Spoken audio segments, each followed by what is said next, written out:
자, 여기 보면 국어 영역이라는 건 뭐다? 여기서 제일 중요한 키워드가 뭘까? 자, 여기서 제일 중요한 키워드는 이거야. 속도 검사가 아닌 역량 검사라는 거. 그다음에 단순한 기억력이나 암기력 평가를 지향하고 사고력을 측정한다라는 거예요. 그러니까 다시 말해서 그래서 처음 보는 지문을 주는 겁니다. 너네가 뭘 기억했고 외웠고 뭘 배웠고는 중요하지 않고요. 자, 우리 친구들은 이거 뭐 이미 지금 시작해야 되는 게 아니라 이미 좀 늦었죠. 이제 시작하는 거는. 근데 다들 공부를 하다 온 친구들이라 우리는 상관없습니다.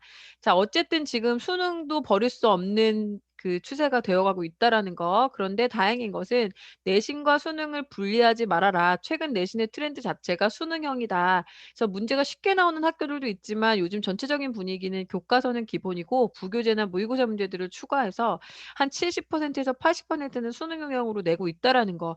그리고 이거는 2학년, 3학년으로 올라갈수록 경향이 뚜렷해지고 3학년이 돼서는 요즘에 지금 EBS 반영 비율이 낮아지긴 했거든요. 그렇지만 여전히 EBS가 반영되고 있기 때문에 학교에서는 대부분 수능 특강으로 진도를 나가는 경우가 많아요. 그래서 결국은 3학년 되면 내신이 결국 수능이란 얘기다라고 정리를 해보면 되겠습니다. 자, 그 다음에 자, 우리는 다 수시 준비하는 친구들이니까 다 알겠지만 수시에서도 교과 반영 비율이 높아지고 수능 최저 등급을 요구하는 학교들이 많아지고 있기 때문에 특히 우리 친구들 다 좋은 대학 가야 되잖아요. 그러려면 최저 등급 맞춰야 되니까 수능 공부는 반드시 필요하다. 정시는 비율이 확대됐으니까 중요한 건 이루 말할 수가 없고요. 단기간에 대비한 영역이 아니다. 자, 내신 국어와 수능 국어 어떻게 다른지는 뭐 너무 많이 얘기해서 우리는 범위가 다 있고 학교 선생님 수업 중 이거는 뭐 우리 네 명은 솔직히 학교 수업 다 열심히 하니까 선생님 이거 걱정 안 한다. 나중에 시험 기간 때 너희들 필기, 학교 교과서 필기, 야, 우리 교과서 필기도 밴드에 올릴까? 공부하겠지, 그러면. 학교 교과서 필기. 여보세요? 왜 아무도 대답을 안 해? 이윤아, 학교에서 교과서 필기 잘 하죠? 유나야? 네, 올리는 거 어때? 밴드에. 그럼 더 잘하게 되지 않아? 네. 예, 올리세요. 다 한번 올려보세요. 뭐 그렇게 힘들진 않을 거니까 진도를 엄청 많이 나가는 거 아니까. 자, 그리고 학교 선생님 수업이 진짜 중요해요. 열심히 잘 들으셔야 되고요. 그 다음에 또 부탁드릴 거는 여러분들이 학교에서 받는 프린트들 있죠. 프린트들도 비어 있는 거 있지. 필기한 것도 올려야 되지만 비어 있는 것도 밴드에 올려놓으면 좋을 것 같아요. 나중에 선생님이 니네 내신 대비 교재 만들 때 그런 것도 다 넣어서 주게. 알겠죠? 그리고 막 학교에서 그 아예 무슨 공지사항으로 올라오는 파일 같은 건 파일 자체를 올려주시면 되고 프린트를 주시는 거는 깨끗한 거 하나 살짝 받아놨다가 그거 선생님한테 보내주시면 선생님 그거 스캔해 놓을게 아니면 여러분이 사진 찍어서 깨끗하게 올려놓으시면 밴드에서 활용하도록 하겠습니다. 부탁드릴게요. 자, 반면에 수능 국어는 시험 범위가 없고 이해력과 사고력 중심의 시험이기 때문에 다시 말해서 별표 이거죠. 스스로 독해해 보려는 훈련이 제일 중요하다. 막 흔들리고 있어. 지금 너무 중요해서 이거. 알겠지? 자, 중요한 사실은 최근 내신 출제 유형이 수능 유형과 거의 유사하다는 사실. 학력이 높아질수록 기본적 국어 실력을 쌓아야 된다는 얘기는 너무 많이 했습니다. 자, 넘어갈게요. 자, 그렇다면 왜 우리가 국어 성적이 오르지 않는 이유, 국어 1등급이 왜 이렇게 도대체 안 나오는 거냐, 나오고 있는 친구들도 있지만, 우리가 내신 1등급이라든가 지금 고등학교 1학년 때 1등급은 물론 안 나온 것보다 기분이야 좋겠지만, 이것이 결국 수능의 1등급이라는 것과는 사실은 또, 직접적 상관관계가 별로 없을 수가 있어요. 그래서 지금부터 잘 다지고 만들어야 되는데, 첫 번째는 당연히 열심히 안 하기 때문입니다. 지금 뜨끔뜨끔한 친구들 있을 텐데 열심히 안 해서 안 오르는 거예요. 그리고 두 번째는 내신과 수능의 구분이 지금 모호해져 있기 때문에 공부 방법이 단순 암기로 가서는 안 된다. 근데 우리 학교 시험 문제가 비교적 쉽다. 그러면 그런 친구들은 아직까지 암기가 먹히긴 먹힐 거예요. 근데 우리 학교 시험 문제가 수능형이고 범위도 되게 많고 어렵고 외부 지문도 많이 나온다. 그런 친구들은 솔직히 암기 공부해가지고는 이미 지금 안 된다는 걸 벌써 느끼고 있으실 겁니다. 동중고 이런데요. 예를 들면. 자, 그 다음에 열심히라는 기준이 제각기 달라요. 선생님 기준에서는 최소 하루에 1시간은 국어 공부를 해야 됩니다. 최소예요, 최소. 예, 이거를 하지 않으면서 선생님 전 왜 안 오를까요? 라는 질문을 하면 안 돼요. 매일매일 1시간씩 공부를 하는데도 안 오른다는 거는 그거는 뭐 공부법에 문제가 있는 거지만 만약에 내가 일주일 매일매일 1시간씩 공부를 하고 있다? 그러면 반드시 오르게 돼 있습니다. 예, 저는 확신할 수 있어요. 자, 그다음에 그렇게 저는 하루에 1 시간도 넘게 1-2 시간씩 공부하는데 왜 안 오를까요? 그런 친구는 두 번째 잘못된 공부법으로 열심히 하고 있어서 그렇습니다. 암기와 문제풀이 중심. 문제를 풀지 말라는 것이 아니라 지문을 독해하는 훈련을 위주로 해야 된다는 얘기를 하는 거예요. 자, 그다음에 이건 우리가 또 계속 얘기했던 건데 수학은 답을 내기까지 완전한 풀이 과정이 존재하기 때문에 답이 나왔다는 건 이해하고 넘어갔다라는 거기 때문에 넘어가면 되지만 국어는 절대 안 된다. 찍기가 가능한 거다. 지문의 주제가 뭔지, 구조가 무엇이고, 얘가 왜 답이고, 어, 만약에 내가 공부를 하고서 답지를 본다고 하더라도 그 답지 없이 왜 이게 답인지, 나는 왜 이걸 못 찾았는지, 나는 이 문제를 어떻게 잘못 접근했는지 이런 것까지 다 고민을 하는 친구들이 성적이 오른다는 거예요. 자, 그래서 우리가 공부 어떻게 할 거냐면 여기 나왔죠? 자, 문제를 푸는 데 연연하지 말고요. 일단 지문 독해를 중심으로 공부합니다. 그 지문을 이해하는 내용으로 공부합니다. 자, 그다음에 아까 이거 너무 중요해요. 글쓴이와 교감하면서 읽습니다. 글자를 눈으로만 읽는 것은 한글을 땐 유치원생도 할 수 있어요. 글쓴이가 왜 이 얘기를 하고 있고 무엇을 전달하고자 하는 것인가에 대한 그 글쓴이와 대화를 한다라는 생각을 가지고 새로운 세계를 내가 알아간다고 생각하시고 새로운 세상에 대한 여러 가지 정보들을 내 머릿속에 내 내면에 담아낸다라는 생각을 가지고 소등하듯이 글을 읽어야 됩니다. 자, 그다음에 이건 우리 친구들은 되고 있다라고 선생님은 믿고 있는데 문제의 유형을 파악하고 '아, 이런 게 출제되는구나. 그러니까 이거에 맞춰서 나는 이런 접근을 하면 되겠네. 무엇을 물어보고 있는 거지? 출제자의 의도는 뭐지? 어떻게 접근하지?' 이런 걸 제발 생각하면서 정리하는 습관을 꼭 갖습니다. 그다음에 우리 친구들은 이제 시간을 쪼끔 신경 쓰지 않을 수가 없는 나이가 됐어요. 그런데 여태까지 여러분 공부를 지금 쭉 해 오신 분들이기 때문에 수연이도 뭐 아예 공부를 안 하던 친구가 아니라서 시간과 정확성은 일단 두 마리를 다 잡아야 되는 토끼인 건 맞아요. 그렇지만 일단 해야 될 거는 정확성 먼저. 음. 그다음에 선택지의 근거를 정확히 찾는 훈련 열심히. 그다음에 이 밑에 얘기는 "예습이 중요하다."라는 얘기를 하고 있습니다. 아시겠죠? 우리 친구들 여기까지만 요렇게만 할게요. 뭐 복잡하게 안 하겠습니다. 자, 그다음 인제 시 하러 가 볼게요. 시. 야, 이거 진짜 아이고, 아이고. 화면 공유. 이 시 오랜만이다. 그지? 음. 보이죠 화면?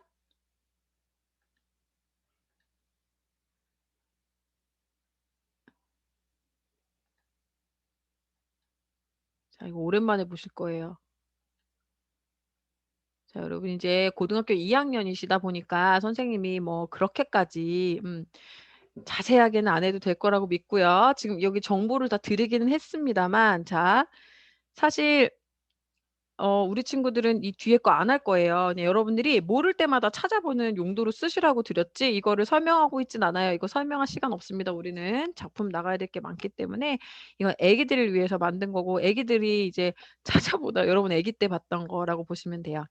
자, 근데 아까 선생님이 얘기했던 거 그거는 다시 한번 정리를 하셔야 됩니다. 문학이 무엇인가는 머릿속에 담아 두세요. 자, 문학이 무엇이다.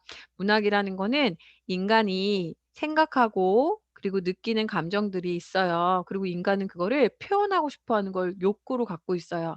자, 그래서 인간이 그걸 표현한단 말이에요. 인간은 생각이나 말을 정서나 생각을 말이라는 것을 통이나 글이라는 것을 통해서 표현을 하잖아요. 그죠? 인간의 그런 본능에 가까운 것. 근데 그 표현하는 방법이 두 가지가 있는 거죠. 같은 글로 표현을 해도 두 가지가 있는 겁니다. 하나는 인간이 떠올린 이 생각과 이런 감정은 실체가 있는 것이 아니기 때문에 추상적이고 관념적이라고 얘기했어요. 추상적이고 관념적인 것을 직접적으로 그냥 말하면 걔가 뭐다? 비문학이라고 말했습니다. 그럼 문학이라는 것은 뭐냐? 문학이라는 것은 예술의 갈래인데 예술의 갈래이기 때문에 자, 문학이라는 것은 예술의 종류이기 때문에 그 예술이라는 것이 특질을 잘 알고 있어야 되는데 그렇게 추상적이고 관념적인 내용을 자, 이거 여러분 문학 교과서에도 또 나오는 표현이 있어요. "형상화하는 과정이다. 그게 예술이다."라고 선생님이 계속 강조했습니다. 형상이라는 것은 형태와 상태라는 의미를 갖고 있는 거고요. 자, 그것을 글로써 형상화하는 걸 우리가 문학이라고 합니다. 자, 이런 문학이라는 것은 갈래가 있는데요. 시, 소설, 수필, 극 이렇게 배우실 거예요. 자, 문학이란 본질적으로 인간이 머릿속으로 느끼는 생각이라든가 감정 같은 그 주제 의식을 형상화하는 것까진 알겠어. 그게 문학이라는 건 알겠어. 근데 이렇게 나눠지는 이유는 각각의 이것이 특징들이 있기 때문이에요. 그래서 당연히 출제 요소는 여러분이 기억하시겠지만 주제를 파악하는 거 당연히 나올 거고요. 각각 이 장르별 특징들을 물어볼 수밖에 없겠죠. 여러분들이 출제자라고 하더라도 그러실 거 아니겠어요. 그죠? 각각 장르별 특징을 물어볼 수밖에 없을 거 아니에요. 자, 선생님이 그래서 이 시를 분석하는 법을 분석법을 가르칠 때 제일 처음 말하는 게 뭐였냐면 "문학이 뭔지 우리가 알자." 그래서 문학이 뭔지 우리가 그걸 알고 문학은 이뤄내기 때문에 우리가 분석을 해야 되고 자, 분석을 할 때도 어떻게 출제 요소가 있으니까 우리가 그 출제 요소에 맞춰서 그것을 한번 분석해 보는 훈련을 하자라고 얘기했었어요. 자, 숙제 오랜만에 옛날로 돌아가서 여러분 3 학년 되면 이제 해방시켜 드릴 거예요. 여러분들이 아니면 어 나는 어느 정도 이제 이게 익숙하고 시가 웬만큼 보인다. 그 경지에 다다르면 이 분석 같은 것들은 옆에 쓰게 하는 거 있잖아요. 1번 뭐 제목 이거 인제 그만해도 됩니다. 그런 경지가 되면은 그만하셔도 돼요. 근데 아직은 제가 볼 때는 음 그 정도의 경지는 아니신 것 같으니 몇 달 정도라도 인제 이런 것들을 다 쓰면서 같이 공부하도록 하겠습니다. 자, 중요한 내용이기 때문에 선생님이 다시 한번 정리를 하고 있고요. 여러분들이 잘 따라와 주시면 좋겠습니다.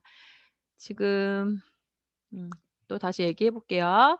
지금 이어서 가 보겠습니다. 자, 이러한 과정 때문에 여러분 문학이라고 하는 것은 어떻게 하라고 얘기했었냐면 여러분한테 제가 무슨 말씀을 드렸었는지 기억이 나실런지 모르겠는데 "어떤 상황이 주어지게 돼 있다."라고 말씀드렸어요. 왜 그렇죠? 자, 주제라는 것은 분명히 추상적이고 관념적인 얘기일 거예요. 이걸 직접적으로 하면 비문학이라고 했어요. 그런데 나는 그렇게 할 생각이 없어요. 문학으로 표현하고 싶어요. 이건 뭐라고 했어요? 형상화라고 했어요. 그러면 구체적인 형태와 상태가 있는 구체적 대상으로 만들어야 되는 거잖아요. 자, 그러려면 어떤 게 있어야 된다? 구체적 상황이 있어야 된다라고 얘기했습니다. 그래서 항상 모든 문학을 감상하실 때는 기본적으로 어떤 상황인가를 찾으시라고 계속 강조해 드렸어요. 자, 그리고 그 상황에 따른 어떠한 반응. 자, 그 반응이라고 하는 것은 어떤 정서로 나타날 수도 있고요. 정서, 감정 같은 거죠. 그다음에 어떤 태도로 나타날 수도 있고요. 어떤 분위기로 나타날 수도 있다라고 말씀드렸었어요. 기억나시죠? 자, "이걸 찾으면 주제가 된다."라고 얘기했어요. 그래서 기본적으로 여러분들이 문학 작품을 대한다. 그럼 문학이라는 것의 본질이 뭐다? 인간이 떠올린 머릿속의 생각이나 인간이 느끼는 정서라는 것은 이 내면에 들어있는 추상적이고 관념적인 것인데 그걸 직접적으로 말하면 걔는 비문학, 문학이 아니라 그랬고 문학은 예술의 장르이기 때문에 그 예술이라 하는 것은 무엇이다? 형태가 있고 상태가 있는 어떤 구체적 대상으로 만드는 것이다. 그걸 우리가 형상화라고 한다. 다시 말해서 형상화가 되어 있기 때문에 그 안에 숨어 있는 뜻을 우리가 찾아야 주제를 찾아낼 수 있다. 그래서 거꾸로 형상화 시켜 놓은 이 세트장 형상화 시켜 놓은 이 세트장이 각각 무슨 의미인지를 파악해서 그 안에 들어있는 주제를 찾아내는 것이 우리가 문학을 감상하는 기본이다라고 말씀을 드렸어요. 자, 수연아, 수연아, 네. 수연이, 이해됐니? 무슨 말인지 알겠니? 네. 모르면 모른다고 해요. 괜찮아. 지금 수연이만 이거 지금 처음 듣는 거여 가지고 다른 친구들은 다 알 거야. 그지? 아니야? 도윤, 도윤, 이거 기억나?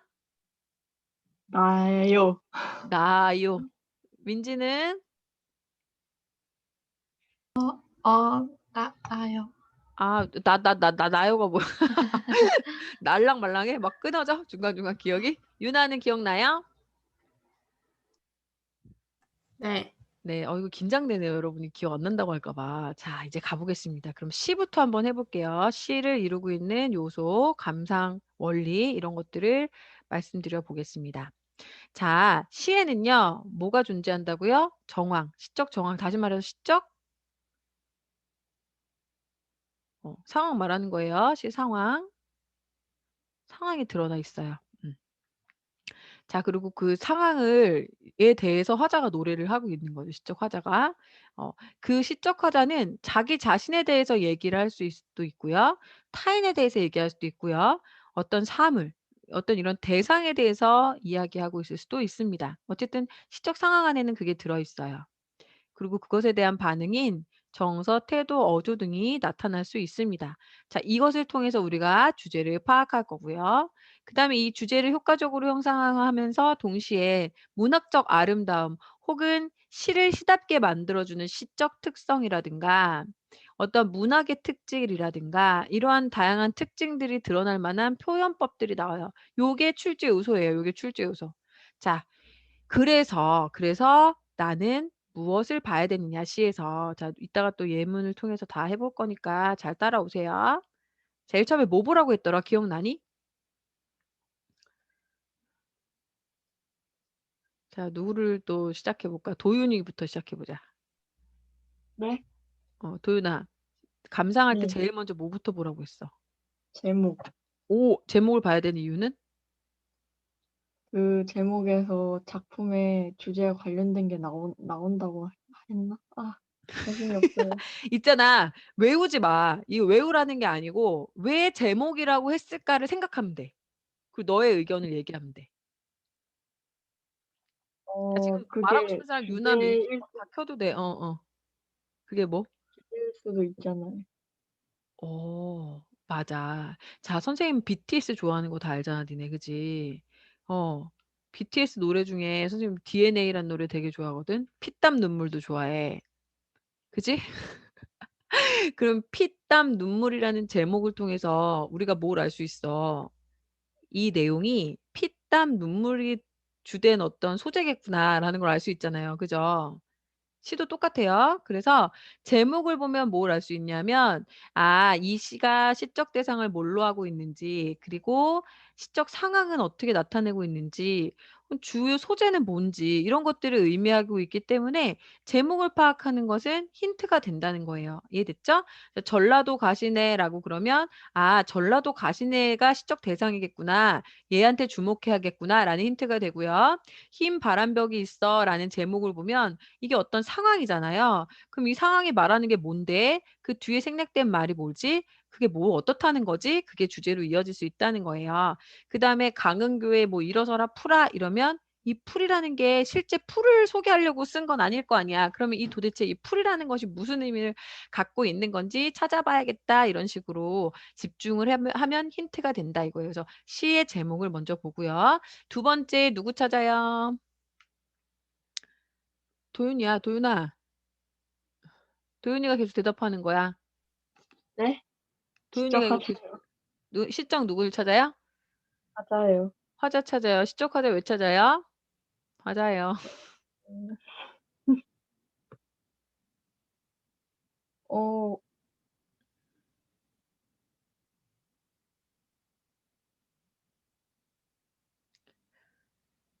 민지가 도와줄까? 민지야? 네, 네. 시적 화자 왜 찾아요?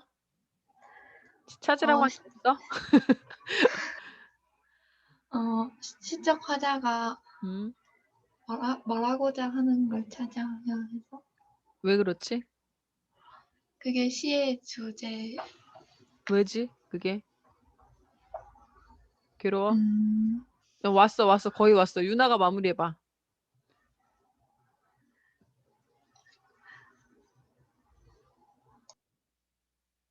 유나야? 시적 화자를 왜 찾아야 되니? 시적 화자는 뭐니? 얘기하는 사람. 그러니까 뭐 하는 사람인데 뭐니? 왜 중요하니 얘가? 니네 다 안다더니 주제를 말해줘. 주제를 말해줘. 자, 봐봐. 시적 화자가 누군지 먼저 봐야 돼. 말하는 사람이란 뜻이야. 근데 자, 문학이 뭐라 그랬지, 선생님이? 자, 작가가 직접 말 안 하는 거잖아. 이렇게 세트장 만드는 거잖아. 그치? 그 세트장에 작가 들어가 있니? 여기 시인? 시인 이 안에 들어가 있니? 시적 상황 안에 들어가 있니? 아니야. 아니라 그랬어. 유나야, 너 대답하는 거야, 지금. 어디 갔어? 유나야? 어. 네. 시적 화자가 이 안에 들어 있는 거니? 아니, 시적 화자란다. 시인이 여기 들어가서 자기가 막 얘기하는 거니? 아니요. 아니지. 시인은 여기 있는 거야. 그치? 시인은 이 바깥에서 자기 머릿속에 떠오른 생각을 구체적 상황을 통해서 형상화하는 거야. 그치? 이게 시적 상황이야. 시적 상황 안에다가 자기가 들어가는 게 아니라 대신 누굴 넣어? 아바타 넣는다 그랬지. 아바타.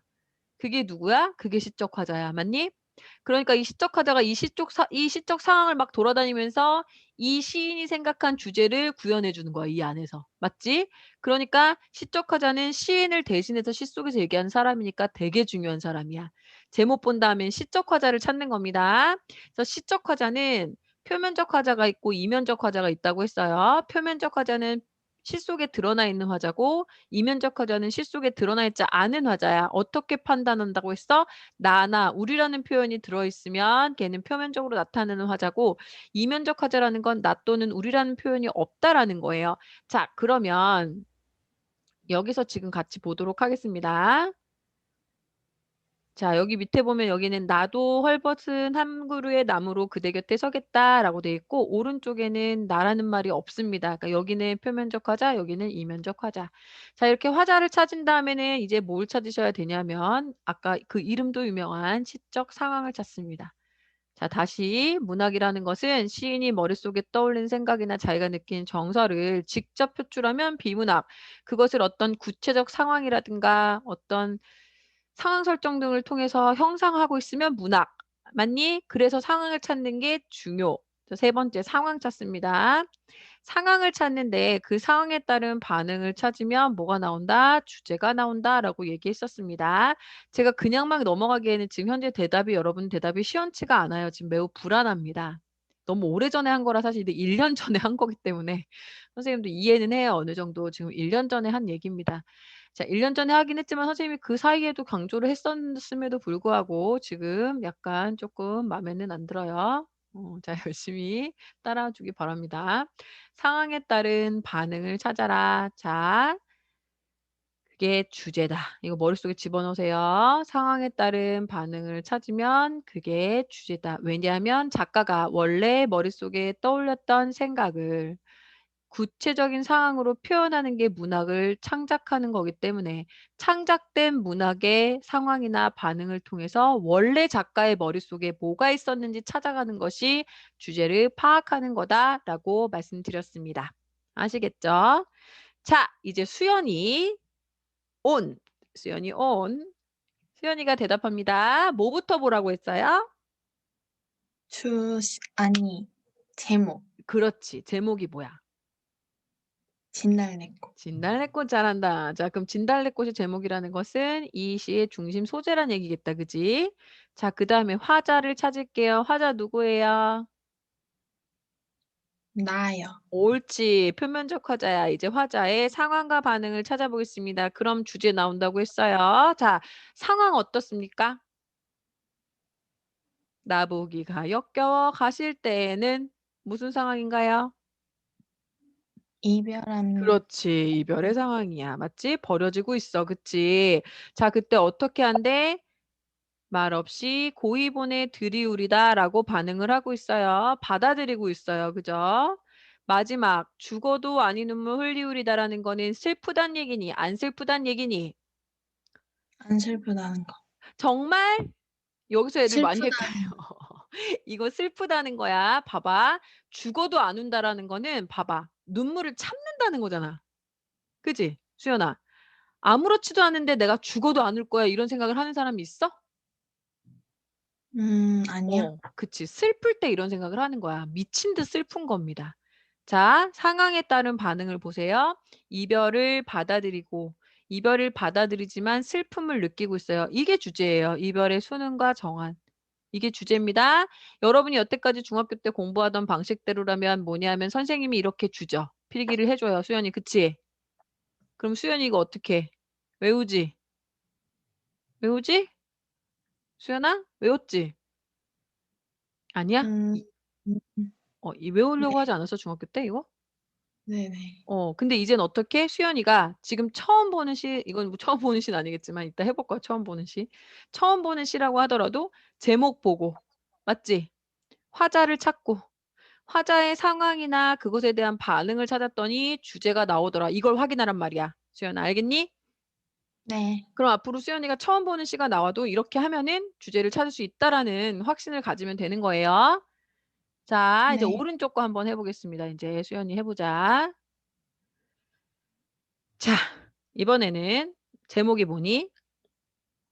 바위요. 바위예요. 자, 그럼 바위라는 거야. 근데 바위라는 것은 그럼 이 시의 소재가 뭐라는 거니? 바위겠지? 바위일 거야. 바위일 건데 지금 보니까 시적화자 나오니 안 나오니? 시적화자는 나와요. 누구니? 나야, 나. 난데 여기 읽어보니까 자, 바위가 되겠대. 바위가 되겠다고 하는 상황이지? 그지? 근데 실제 이게 현무암이나 화강암이 되겠다는 뜻은 아닐 거 아니에요. 그지? 현무암이나 화강암이 되겠다는 뜻은 아니야. 그렇다면은 여기서 나오는 함축적 의미가 분명히 있을 거라는 거지. 맞니? 네. 바위가 되겠다고 하는 상황에서의 반응을 보면 되는 거야, 이제 반응. 바위에 대해서 긍정적인지 부정적인지 볼게. 바위는 어떤 애냐면 애련에 물들지 않고 이거 애정, 사랑과 연민이잖아. 감정이잖아. 그지? 희로도 감정이지. 그지? 이렇게 물들지도 않고 기쁨과 분노, 노여움도 거기에도 움직이지 않는데. 그러면 이때 바위의 속성은 감정에 어떻게 하는 거야? 얽매이지 않는 거지. 맞니? 그치? 그리고 비와 바람에 깎이는 대로 안으로만 책찍질한대. 얘는 내면적으로 단련을 하는 모습을 보여주고 있어. 드디어 생명도 망각하고 흐르는 구름 먼 원래 꿈꾸어도 노래하지 않고 자, 두 쪽으로 깨뜨려져도 소리하지 않겠다라는 것은 모든 것을 초월한 거야. 자, 그렇다면 수연아 봐봐. 바위를 보여줬는데 바위를 여러분한테 소개하려고 이거 쓴 거 아닐 거라는 거지. 그럼 바위의 속성을 통해서 이 작가가 원래 머릿속에 떠올렸던 생각을 찾는 게 우리가 할 일이라고. 수연이 알겠어? 네. 이런 말 왜 하는 것 같아? 바위 소개하는 거니? 아니에요. 아니지. 그러면 나는 그런 바위가 되겠다는 건 무슨 뜻이야?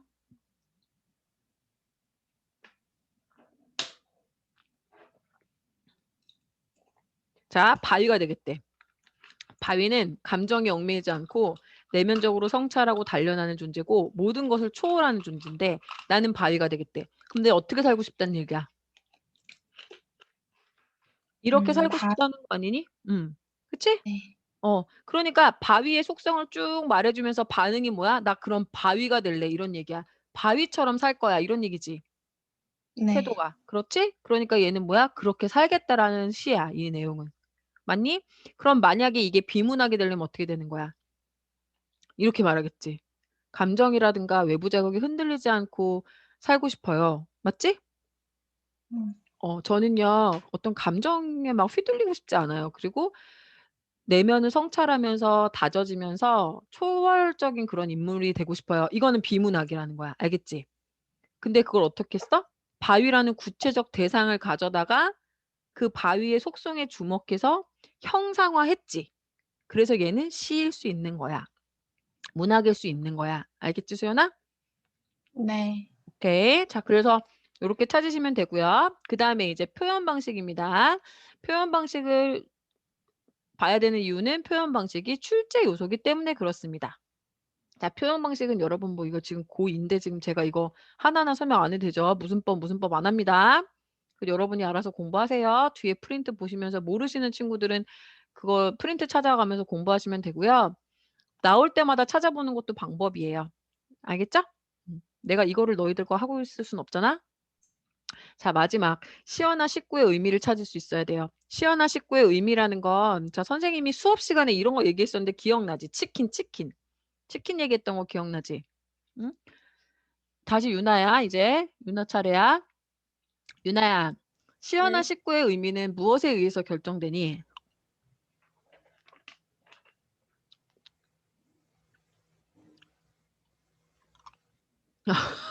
니네 잠깐만.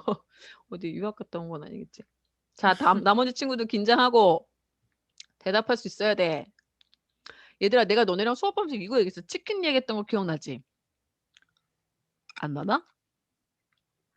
자, 치킨이라는 거는 원래 뭐냐면 우리가 사전에서 찾아보면 얘는 뭐냐면 닭을 잘 손질될 닭을 튀김옷을 입혀가지고 200도씨 정도에서 튀겨낸 거야. 맞지? 이거 설명했었어, 선생님이.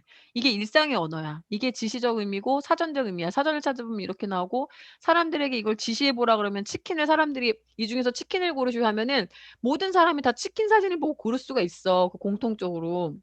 근데 봐봐, 선생님이 이거 가지고 얘기했어서 선생님이 짝사랑하는 남자애가 있어. 그래갖고 용돈을 탈탈 털어가지고 18,000원이나 하는 굽네 치킨을 사가지고 걔 독서실 앞에서 걔를 기다린 거야.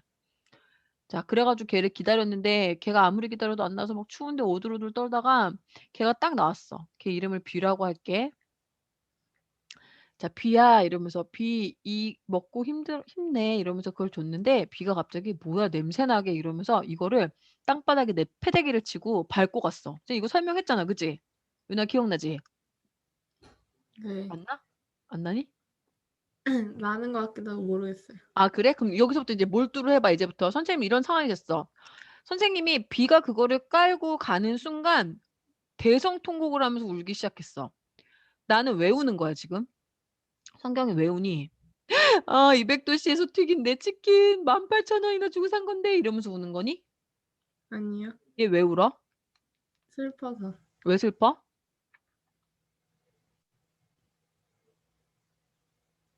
너 알 바 아니니?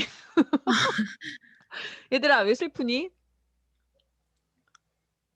유나, 이런 거 경험 안 해봤구나. 민지야, 성경이 왜 울어, 지금? 차여서 차여서. 그러면 얘들아 봐봐. 이 치킨이 뭉개져 막 짓이겨졌을 때 18,000원. 튀김옷을 입혀서 튀겨낸 치킨이 아니야, 더 이상. 그지? 뭐지? 사랑이지. 맞니? 자존심 아니니? 맞지? 민지 맞지? 그래서 네. 우는 거 아니니? 자존심과 비에 대한 내 사랑이 짓이겨져서 우는 거 아니니? 그러면 맞아요. 이때 치킨은 사랑이라고 표현할 수 있고 자존심이라고 표현할 수가 있는 거야. 그게 왜 그런 거냐면 거기에 이런 의미가 들어가게 됐어. 그걸 우리가 함축적 의미라고 해. 자, 그런데 여기서 함축적 의미는 어떻게 해서 결정되니? 지금 보니까. 상황에 따라서. 정답이야, 정답. 시어가 그래. 시어가 뭐에 의해서 결정돼? 시적 상황에 의해서 결정돼. 시적 문맥에 의해서 결정돼. 수연이 알겠니? 네. 수연이 알겠니? 이게 그래서 니네 시험 문제 맨날 밑줄 쳐놓고 이런데 밑줄 쳐놓고 기억의 의미 나오잖아. 기억은 뭘 의미하는 거야? 니은 뭘 의미하는 거야? 디귿은 뭘 의미하는 거냐는 사전을 찾아보면 절대 그렇게 안 나와. 맞지? 진달래 꽃도 거기 보면 시적 화자의 분신이다, 사랑이다, 희생이다 이렇게 배우잖아, 우리가. 그런데 그게 시적 화자의 분신이라고 사전 찾으면 나오니? 절대 안 나온다. 그지? 그러니까 어디서 나오는 거냐면 그 시어나 식구의 의미라는 것은 시적 상황, 곧 문맥에 의해서만 파악된다는 것이 매우 중요합니다. 그래서 앞에서 여러분들이 주제를 파악하고 나면 이제 그 상황에 대한 파악이랑 반응에 대한 파악이 끝났다는 얘기이기 때문에 그 상황을 파악하고 그 반응을 파악한 상태로 시어의 의미를 해석하는 거예요. 아시겠죠? 한번 해볼게요. 자, 이제 민지 차례예요. 민지 차례. 이러다 랜덤으로 막 갈 수도 있으니까 긴장하세요. 민지야, 지금 네. 여기에 보면 어둠이라고 돼 있어. 그럼 민지가 생각할 때 어둠은 긍정적인 단어니 부정적 단어니? 부정적이요. 부정적 단어야. 근데 부정적 단어라고 생각하는데 그게 정답일까? 늘 부정적일까? 시어는 뭐로 결정된다고? 상황에 의해서 결정된다고. 자, 여기 있는 왼쪽의 시부터 먼저 해보도록 하겠습니다. 이때의 어둠이 긍정인지 부정인지 한번 판단을 해볼게요. 민지가 해볼 거예요. 할아버지도 언제는지를 모른다는 동구박 그 늙은 버드나무 밑에서 나는 지금도 돌아오지 않는 어머니, 돌아오지 않는 계집애, 돌아오지 않는 이야기가 돌아올 것만 같아 멍하니 기다려본다. 그러면 어느새 어둠이 기어와서 내 뺨에 얼룩을 씻어준다 라고 돼 있거든요. 자, 시 분석가대 뭐부터 본다고요? 제목이요. 세모 길이네요. 지금 길 위에 있는 것 같아요. 그죠? 네. 자, 그 다음에 누구 찾아요? 시적 화자. 시적 화자 어디 있어요? 나는. 나죠, 나. 그죠? 시적화자. 그 다음에 뭐예요? 시적 상황에 화자의 따른 그렇지. 상황에 따른 반응을 한번 찾아보자 그랬습니다. 반응은 정서나 태도로 나타난다고 했어요. 기억나죠? 자, 상황이 네. 어떻죠? 외로운. 그렇지. 기다리고 있지. 맞니? 네. 기다리고 있지. 그지? 다 안 오고 있지, 지금. 네. 다 떠나가서 아무도 안 오고 있는 상황이야. 여러분이 숙제하실 때 그걸 써야 된다고요. 알겠죠? 자, 물론 해설지에 있는 것처럼 정확하게 쓸 필요는 없어요. 키워드 중심으로 대충 메모처럼 쓰셔도 충분합니다. 아시겠죠? 다만 중요한 건 뭐냐면 니네가 진짜 찾아보는 거야. 선생님이 바라는 거는. 알겠니? 지금 민지도 선생님이 지금 시키니까 이렇게 찾아보지만 막상 문제 풀으라고 숙제를 내주면은 마음이 급해지기 때문에 대부분 그냥 문제만 대충 풀어오는 경우도 솔직히 많게 되죠. 민지는 안 그러지만. 민지는 선생님하고 계속 오래 해가지고 안 그러지만 만약에 너네도 선생님이 그렇게 안 와도 돼. 문제만 풀어와 이렇게 했으면 그냥 문제만 풀고 싶은 날들도 되게 많을걸요? 그쵸, 민지씨? 네. 그죠? 자, 돌아오지 않는 상황이야. 그래서 나 지금 어떻게 하고 있어? 반응이 뭐야? 기다리고 있어요. 기다리고 있어. 그럼 얘들아 봐봐. 아무도 돌아오지 않는 상태에서 기다리고 있다라는 것은 굉장히 외롭고 슬프고 막 그런 상황이잖아요. 그때 이런 상황에서 어둠이 어떻게 해주고 있어요? 들어와서 나를 위로해주고. 그렇죠. 그럼 이때의 어둠은 이 상황 때문에 어떤 의미를 부여받게 되냐 하면 위로를 해주는 대상이라는 의미를 부여받게 됩니다. 민지 알겠니? 네. 그러니까 부정적인 게 아닌 거야 여기서는. 알겠지? 자, 오른쪽 가볼게요. 유채빵은 남의 나라. 선생님 좋아하는 시. 쉽게 쓰여진 시. 여기서의 어둠은 뭔 거 같니 민지야? 어둠은 부정적인 대상? 어떻게 알았지? 등불을 밝혀서 어둠을 내몰라고 했으니까. 잘한다, 잘한다. 잘한다, 잘한다 아주. 등불을 밝혀서 내몰겠다는 거는 어둠은 내몰아야 되는 대상인 거잖아. 그지? 그렇기 때문에 이 시적 상황에서는 얘는 부정적 대상인 겁니다. 아시겠어요? 중요한 얘기했어요, 지금. 시원한 식구의 의미. 자, 선생님이 지금 1번부터 4번까지 얘기했는데 얘들아 있잖니? 선생님 지금 이거 왜 하는 거니? 자, 원래 시를 감상하는 건 내 맘이야. 그지? 감상하면 되는 거야. 자, 그런데 문제가 뭐였냐면은 우리는 내신도 준비해야 되고 수능도 준비해야 돼. 그러면 당연히 출제 요소에 맞게끔 작품을 분석하는 연습을 하는 게 좋겠죠. 자, 그래서 여러분들한테 출제 요소를 설명해 준 겁니다. 자, 그래서 이 출제 요소들 중에서 문제가 만들어지는 거다. 그래서 우리가 이따가 실제 문제집을 보면서 아, 정말 이런 것들로 문제가 만들어지는구나를 확인할 거고 그 다음에 그것에 입각해서 이 네 가지를 찾아가면서 시 분석하는 연습을 할 거예요. 맞죠? 자, 그럼 밑에 이제 다음 차례는 도윤인데요. 도윤이 아직까지는 여러분들 순서대로 지금 하고 있습니다. 도윤이 준비하시고요. 자, 도윤아, 밑에 거 해보자. 네. 햇살과 어둠의 함축적 의미. 뭐에 의해서 결정된다고? 시적 상황. 그렇지, 그렇지. 자, 햇살은 기본적으로 원래 긍정적 느낌을 많이 주니 부정적 느낌을 많이 주니?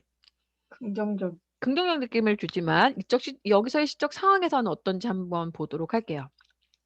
햇살이 따갑다는 것은 벼한테는 지금 좋은 상황이에요? 나쁜 상황이에요? 네. 햇살이 따가워. 네가 벼야. 햇살 따가운 네. 거 좋아, 안 좋아? 안 좋아요. 안 좋지. 부정적이야. 그러니까 햇살이라는 건 우리가 흔히 좋은 의미 아니야라고 생각할 수 있지만 실적 상황에 따라 달라질 수 있다는 걸 확인하라는 거예요. 그다음에 그 밑에 네. 어둠이라는 건 원래 일반적으로는 긍정적이니 부정적이니?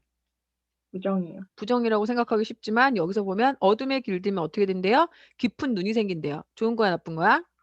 좋은 거예요. 좋은 거야. 그러니까 우리가 일반적으로 갖고 있는 편견은 깨야 돼. 반드시 시연은 어디서 확인하는 거다? 시적 상황에서 확인하는 겁니다.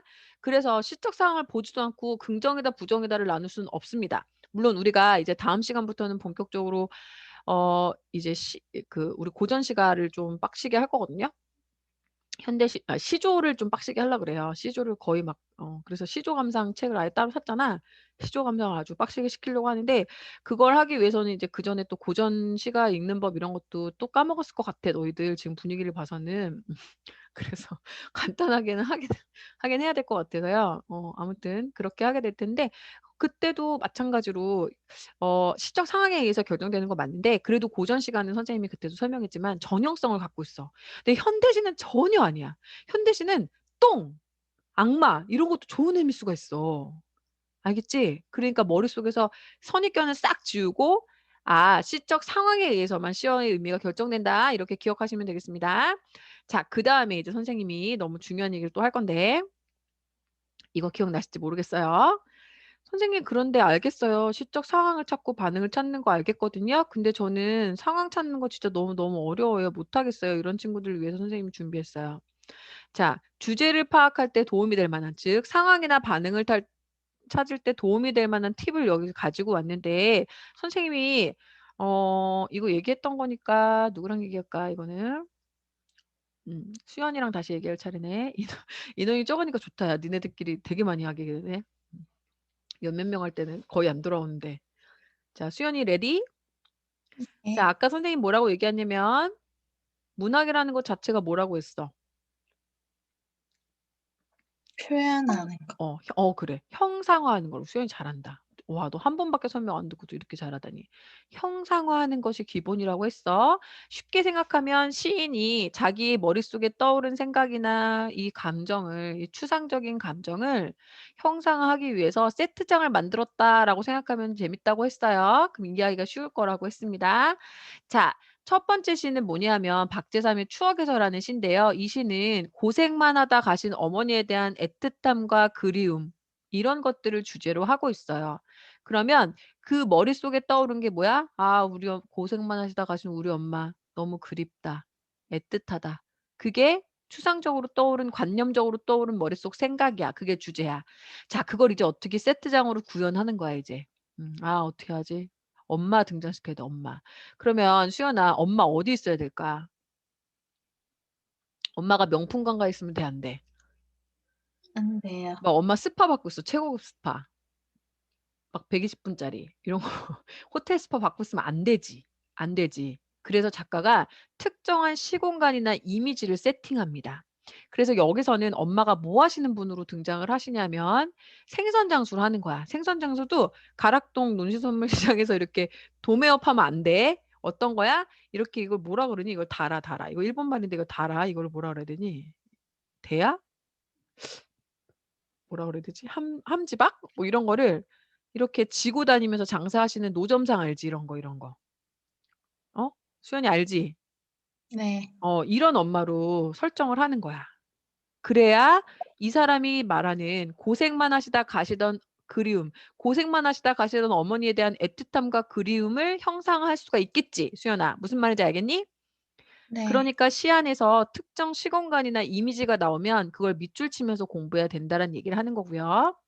두 번째, 정서를 나타내는 시어는 무조건. 예, 이건 뭐 때문에 그렇습니까? 상황에 따른 반응을 찾는데 엄청난 힌트가 될 수 있죠. 정서를 나타내는 단어가 있다. 그게 두 번째고요. 마지막으로 수식어와 서술어에 주목을 하라고 돼 있습니다. 자, 수식어와 서술어는 또 어떤 힌트가 되는지 같이 볼게요. 자, 여기 대표적인 케이스인데 이 시는 본 적 있지, 수연아? 이 시 처음 보니? 예? 어사등? 네. 진짜? 처음 보면 또 공부 되겠지 뭐. 자, 볼게요. 선생님이 아까 뭘 잘 보라고 했냐면 수식어 보라고 했습니다. 수식어. 수식어 잘 보고 서술로 주목해라 그랬습니다. 이것 역시 시인이 주제를 효과적으로 형상하기 위해서 쓰는 방법이기 때문에 그런데요. 자, 차단하는 차디찬이란 뜻이고요. 비는 비어있다는 뜻이에요. 홀로 어디를 가라는 슬픈 신호냐. 선생님 지금 수식어에 나면 밑줄을 쳐놨어요. 자, 네. 차디찬 등불, 빈 하늘, 홀로 가라, 슬픈 신호야. 그지? 자, 우리 뭐 해야 돼? 제목 보는 거야. 와사등. 와사등은 옛날 기름식 가로등 같은 거라고 생각하면 돼요. 이거 어떻게 그래야 되지? 옛날 영국 같은데 셜록 홈즈 같은 거 보면은 그 길에 있는 여러분 가로등 알아요? 이렇게 기름 들어있는 거? 수연아 이거 뭔지 알겠니? 네네. 고맙다 수연아. 자 이렇게 생긴 등이 있는 거야. 이게 이제 여기에 되게 중요한 소재로 등장을 하는 거야. 자 근데 잘 봐. 시적 화자를 찾으려고 그래. 그지? 시적 화자는 잘 안 보여. 그지? 근데 어딨어? 내도 나라는 거잖아. 나. 그지? 네. 나보고 어디로 가라는 거야. 근데 얘가 어딨냐면 차디찬 등불이야. 얘들 등불이 어떻게 차가웠게 느낄 수 있어. 어쨌든 차디차대. 차디찬 등불이야. 그다음에 비어 있는 하늘. 약 공허하게 비어 있는 하늘에 이것만 하나 있대. 근데 내가 여기 이렇게 얘를 물끄러미 바라보고 있었다. 이걸 물끄러미 바라보고 있는데 마치 나한테 어디로 가라는 것 같은 슬픈 신호처럼 받아들여진 거야. 그지?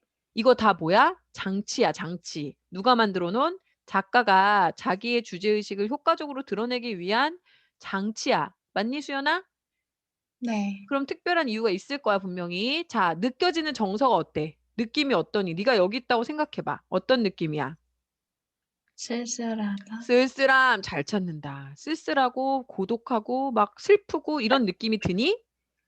네. 그걸 누가 만든 거다? 이 수식어가 만든 거야. 봐, 선생님 바꿔볼게. 얘를 따뜻한 등불로 바꿔보고 얘를 꽉 찬 등불. 그 다음에 얘를 떼지어라고 바꿔보세요. 경쾌한으로 바꿔보겠습니다. 자, 어때요? 슬퍼요, 아직도? 아니요. 따뜻한 등불이 꽉 찬 하늘에 걸려 있다. 나보고 떼지어서 어디로 가라는 경쾌한 신호야. 그럼 뭐야? 지금 다 같이 소풍 가는 느낌 아니니? 수연이 알겠니? 아, 네. 수식어라는 것도 이러한 상황을 만드는 되게 중요한 요소구나. 아시겠죠? 어떻게 하는지 네. 알겠죠?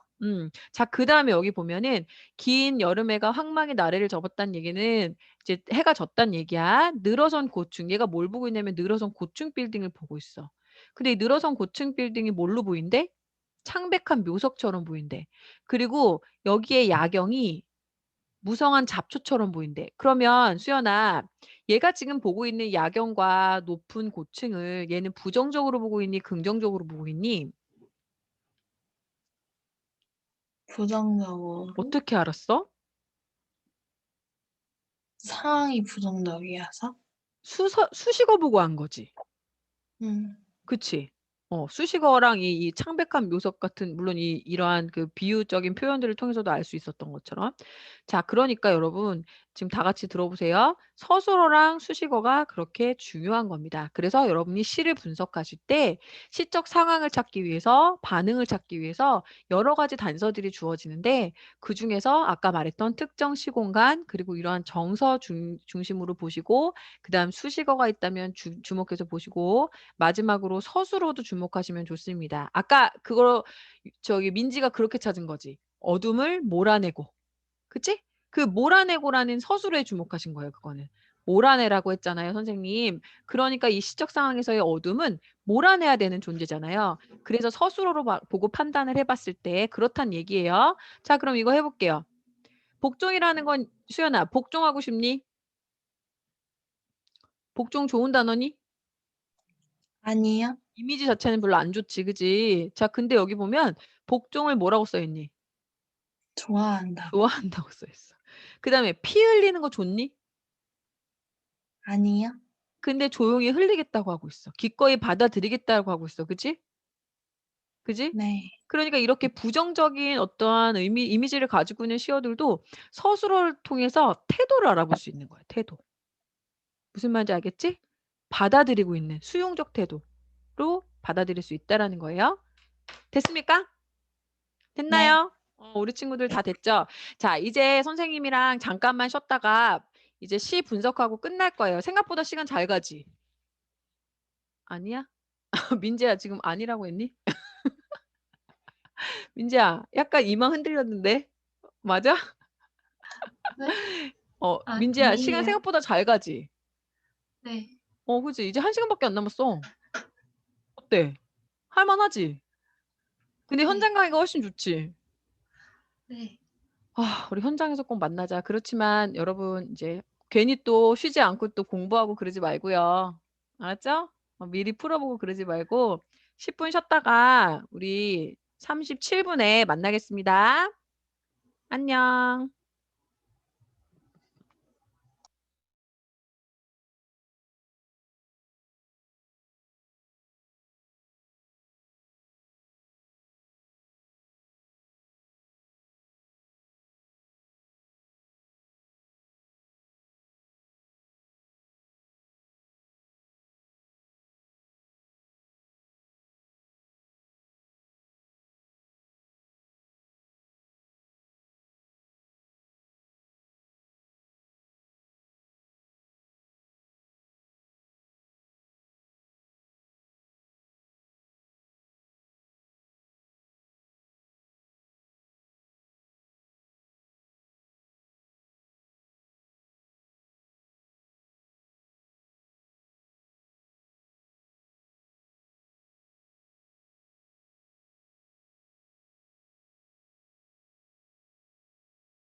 자, 이제 들어올까?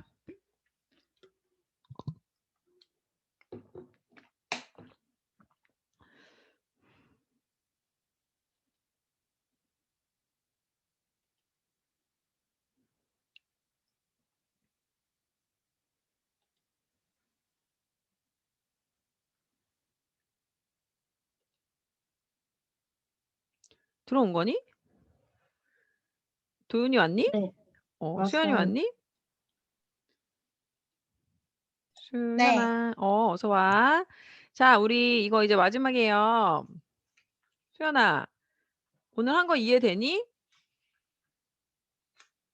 네. 좋아. 목소리가 좋아, 좋아. 자, 이제 이따가 선생님이 숙제하는 법이나 이런 거는 아까 다 틈틈이 말해줬지만 정리해서 이따 밴드에 올려줄게요. 자, 이제 문학비책 할 겁니다. 문학비책을 할 때는 뭐 이제 익숙한 친구들은 괜찮은데 익숙하지 않은 이제 수연이 같은 경우는 아까 분석했던 것들을 왼쪽에 펼쳐놓고 하거나 아니면은 아예 필기를 옮겨놓고 뭐뭐를 분석해야 되는지까지를 확인을 하고 하는 게 좋아요. 자, 몇 페이지냐면은 아까 얘기했지만 180쪽이에요. 180쪽. 얘는 있잖아. 얘들아 내신도 준비할 수 있게끔 돼 있는 문제집이어가지고 문제가 좀 많아요. 7개나 됩니다. 잠깐 제가 시간을 좀 드릴 테니까요. 한 7분? 7분 정도면 풀 수 있을 것 같아요. 문제가 어렵진 않아가지고 시간을 잠깐 드릴 테니까요. 풀어보세요. 180쪽입니다. 45분에 부를게요. 다시. 아까 하라는 대로 해봐, 수연아.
선생님.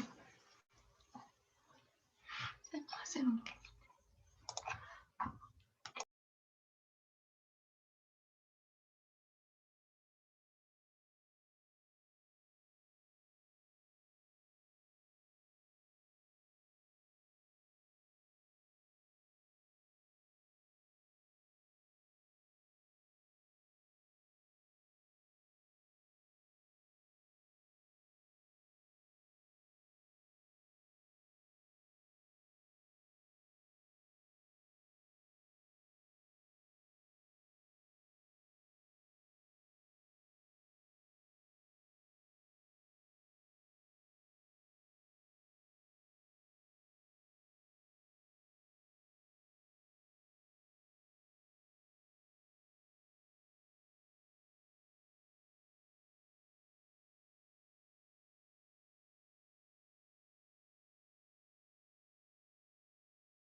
자, 지금 친구 한 명이 교재를 못 찾고 있어 가지고 그 친구 인쇄만 하고 나면은 바로 시작할게요.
됐나요? 다 됐나요?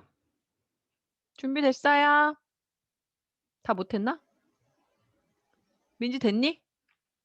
네. 네, 좋아요. 다른 친구들 준비됐어요? 자, 얘들아 있잖아. 선생님 얘기 들어봐봐. 수연이 왔니? 지금 풀고 있니? 다 했어요. 다 했어요? 자, 있잖아. 얘는요, 여러분 어쩔 수 없이 내신을 대비해야 되기 때문에 내신을 병행할 수 있는 교재를 선택할 수밖에 없었어요. 그래서 여러분들이 뭘 하셔야 되냐면은 얘는 얘고 얘는 얘대로 하는 거고 시험 기간이 되면 선생님이 너희들 그 교과서에 있는 작품이랑 개별로 다 만들어 줄 거예요. 자습서에 있는 내용이랑 근데 너네 평가 문항집은 다 사잖아, 보통. 그지? 그거는 뭐 따로 하고 싶으면 따로 하고 뭐 필요하면 선생님이 또 뭐 복사해 줄 수는 있는데 평가 문항 정도만 기본적으로 하면은 여기저기서 선생님이 문제집을 뭐 문제를 뽑아 가지고 붙여서 만들어 주긴 할 거야. 근데 기본적으로 너희들이 평상시에도 이렇게 지문 공부를 좀 꼼꼼히 하긴 해야 될 것 같아서 이렇게 준비를 한 거잖아요. 그렇지만 여러분은 수능 공부도 또 병행을 하셔야 되기 때문에 과제 자체는 지금 하고 있는 것들이 인제 끝나고 나면은 그 3 학년 기출문제 문항 모아 놓은 거 있죠. 3 학년 기출문제 문항 모아 놓은 걸로 여러분들은 인제 과제를 하셨으면 좋겠어요. 그래서 그게 수능 대비가 될 수 있도록. 자, 고렇게 하는 걸로 하겠습니다.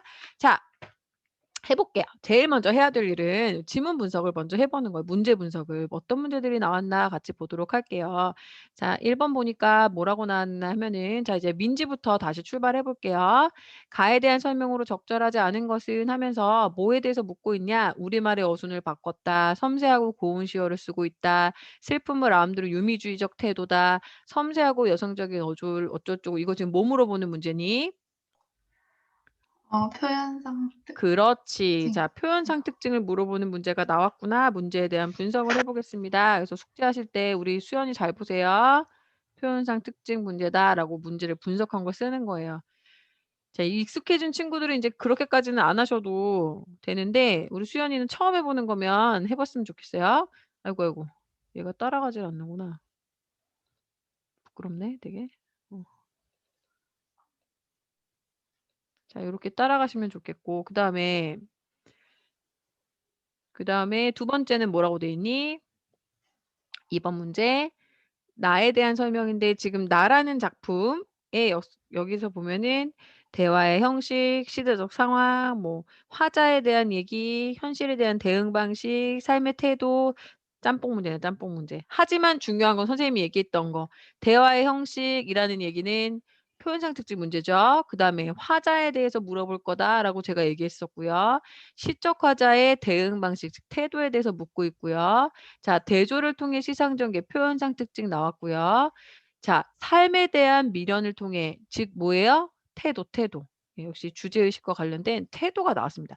아, 물어본다고 했던 게 물어보는구나. 이렇게 정리하시면 되겠습니다. 자, 보기 문제가 나왔는데 선생님이 이 보기라는 건 뭐라고 했죠? 민지? 힌트이자 기준이요. 그렇습니다. 자, 여러분이 처음 보는 작품이라도 풀 수 있게 해주는 막강한 힌트가 들어있고 그 다음에 여기 보면 문제의 형태가 항상 이런 식으로 돼 있잖니. 보기를 참조하여 너 마음대로 해석하는 게 아니라 가를 이해할 때 이거 맨날 나오는 거잖아. 수능 유형에서도. 보기를 참조해서 하란 말이야. 그러면 이 선지의 내용은 어떻게 구성되어 있다?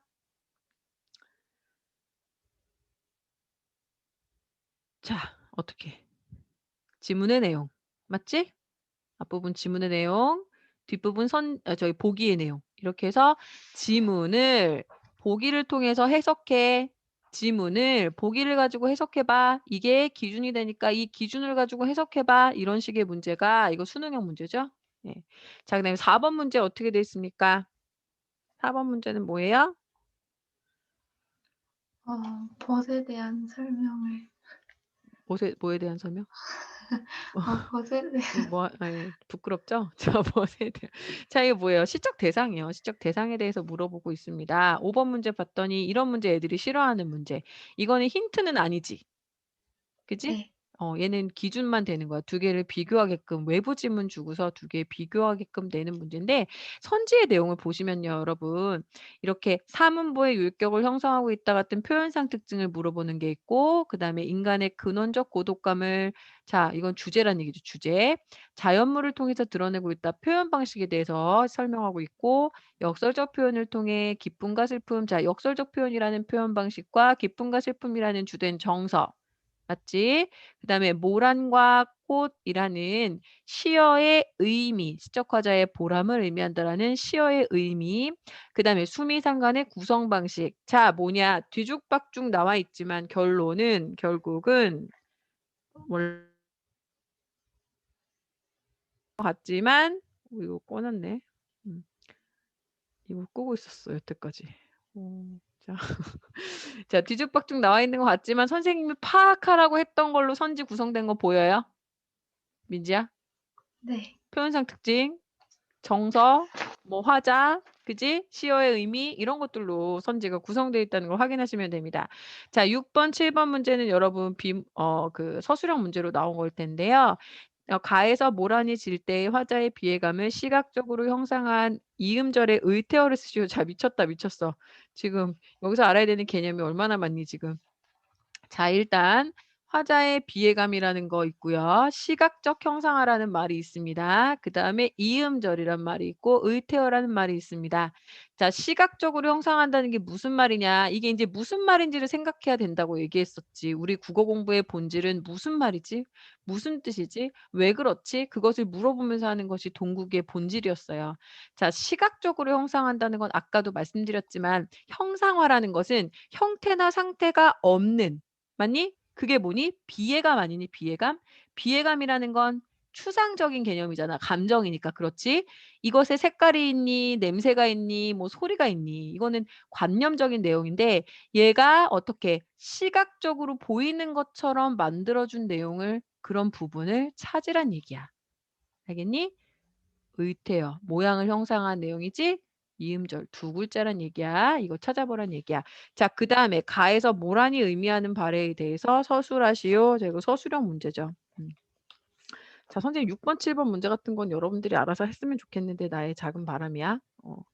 자, 이제 지문 분석만 해줄게요. 여기는 솔직히 문제가 어렵지가 않아요. 그래서 선생님이 이거는 완전 내신을 좀 염두에 두고서 선정을 한 거야. 여러분이 지금 다 내신이 안 중요한 애가 한 명도 없어가지고 니네가 다 정시로 갈 애들이 아니기 때문에 내신이 분명히 중요하긴 중요해서 그래서 문제도 좀 많이 들어있고 지문도 좀 자세히 설명해 줄 수 있는 그런 지문으로 고민 끝에 골랐고 여러분들이 그래서 숙제를 하실 때는 그 수능 문제 유형으로 왜냐면은 내신에 안 나오는 작품은 그렇게 자세하게 그런 식으로 막 내신 공부듯이 할 필요가 없거든. 그래서 지문 중에서도 이제 내신에 나오는 것들을 중심으로 그렇게 보겠습니다. 자, 이제 유나 차례입니다. 유나야, 작품이 나오면 어떻게 하기로 했니? 제목부터 봐요. 그렇지. 제목이 뭐니? 모란이 피기까지는. 모란이 피기까지는 뒤에 생략됐지. 그치? 어떻게 하겠다는 거야? 근데 이때 중요한 건 모란이라는 게 뭐겠구나. 중요한 소재겠구나. 맞니? 맞니? 네. 그래. 그 다음에 자, 그럼 모란이 피기까지는 이라고 시작하면서 자, 누구 찾아야 되니? 화자요. 자, 화자를 찾았어요. 화자 누구예요? 나. 나예요, 나. 자, 나 뭐하고 있니? 봄을 기다려요. 우와, 모란이 피기까지는 봄을 기다리겠대. 이게 지금 시적 상황에 해당한다고 볼 수 있겠지? 나는 봄을 기다려. 봄엔 누가 있는데? 모란. 그렇지. 자, 모란이 피는 것을 기다리는 거야. 기다리는 상황이야. 그러면 유나가 생각해봐. 이 모란이라는 건 좋은 걸까, 나쁜 걸까? 좋은 거? 좋은 거겠지. 지금 그래서 여기 첫 번째 1, 2행이 어떤 내용이냐면, 아이고, 여기 1, 2행이 기다림의 내용이야. 그러면 이 모란이라는 것은 화자가 갖고 싶은 것, 화자가 지향하는 것, 그런 거 아닐까? 그지? 네. 플러스인 것까지는 알겠어. 자, 거기까지는 알겠어. 그 다음에 이제 가볼게. 모란이 이제 폈겠지. 봄이 돼가지고 폈어. 피고 나서 모란이 영원하니? 아니요. 영원하진 않아. 그래서 영원하지 않은 모란이 어떻게 됐니? 저요. 그래서 어떻게 됐어? 졌어. 떨어져 버린 날이라고 됐어. 자, 모란이 근데 얘들아 어떻게 떨어졌어? 뚝뚝. 뚝뚝. 자, 이거 봐봐. 의도가 있을 거라고 얘기했어, 선생님이. 모든 시의 장치에는 의도가 있어. 자, 모란이 떨어졌는데 그걸 뚝뚝 하니까 어떤 느낌이 드니? 더.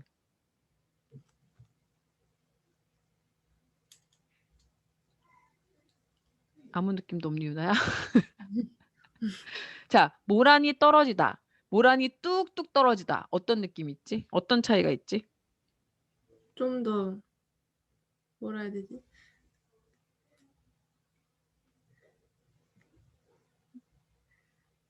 좀 더 확실히 떨어진 것 같지? 아, 네. 확 이제 완전히 확 떨어져 버린 것 같지 진짜. 더 여지없이 가차없이 확 떨어진 것 같아. 자, 그다음에 이제 볼게 그러면. 상황은 모란이 피는 것을 기다리고 있는데 그 상황이 어떻게 바뀌었냐면 모란이 뚝뚝 떨어졌어. 떨어졌더니 어떻게 됐어? 그 상황에서 어떤 반응을 보이고 있어? 서름에 잠긴다. 뭐를 잃은? 봄을. 봄을 잃은 서름에 잠기겠대. 그러고 보니까 모란이 떨어졌는데 그걸 봄을 잃은 서름이라고 표현하고 있는 거 보니까 모란이랑 봄은 관련이 있을까 없을까? 있어요. 의미가 연결이 되고 있지. 자, 근데 여기서 중요한 거 선생님이 뭐 하라 그랬지? 정서. 정서를 봤더니 모란이 떨어졌더니 어때? 서럽. 서럽대. 그지? 그럼 얘들아 생각해봐. 이게 진짜 그 꽃 모란을 말하는 걸까? 유나 어때? 이게 실제 진짜 꽃 보고 모란이 졌어 이러면서 막 엉엉 울고 있다는 뜻일까? 아니요. 아니겠지. 여기에 뭔가 상징적 의미가 분명히 있을 거라는 거야. 그지? 자, 그러면서 나는 그 모란을 잃게 되면은 여인 서름에 잠겨 있을 거래. 즉, 이것은 무엇을 소중하게 생각하는 것들을 잃었을 때 나타나는 경험하는 정서 우리 뭐라고 하니? 잃었어. 상실감. 그렇지. 상실감을 지금 느끼고 있는 거예요. 알겠죠? 5월의 어느 날, 그 하루 무덥던 날, 떨어져 누운 꽃잎마저 시들어 버리고는 천지의 모라는 자취도 없어지고 얘들아 이게 니네 이제 실제 봄을 경험해 보면 꽃잎이 떨어지고 나면 진짜 자취도 없어지니 한 번에 아니요. 호공으로 막 사라지니 아니지 막 지저분하게 남아있잖아 솔직히 은행도 그렇고 은행잎도 그렇고 낙엽도 그렇고 계속 아주 지리멸렬하게 남아있잖아 사실 근데 이 사람이 뭐라고 말하고 있냐면은 5월의 어느 날 무덥던 날 떨어져 누운 꽃이 자 뭐라 그랬어 수식어 뭐라 그랬지 떨어져서 누웠어 시들었지 천지의 모라는 자취도 없어진대. 야, 이거 과장이 너무 심한 거 아니니? 과장하고 있어. 나한테 그렇다는 거야. 어떤 느낌이라는 거야? 나한테는 모란이 사라진 것이 정말 자취도 없어진 것처럼 그렇게 절망적이고 모든 게 다 잃은 것 같은 그런 느낌이라는 얘기를 하고 있어요. 자, 그래서 보람이 뻗쳐오르던 내 보람이 어떻게 됐대? 무너졌대. 그럼 이 보람이라는 거는 왜 생긴 거니, 유나야? 보람은 왜 생겼지? 뭐랑 같이 자랐을까? 이 보람은.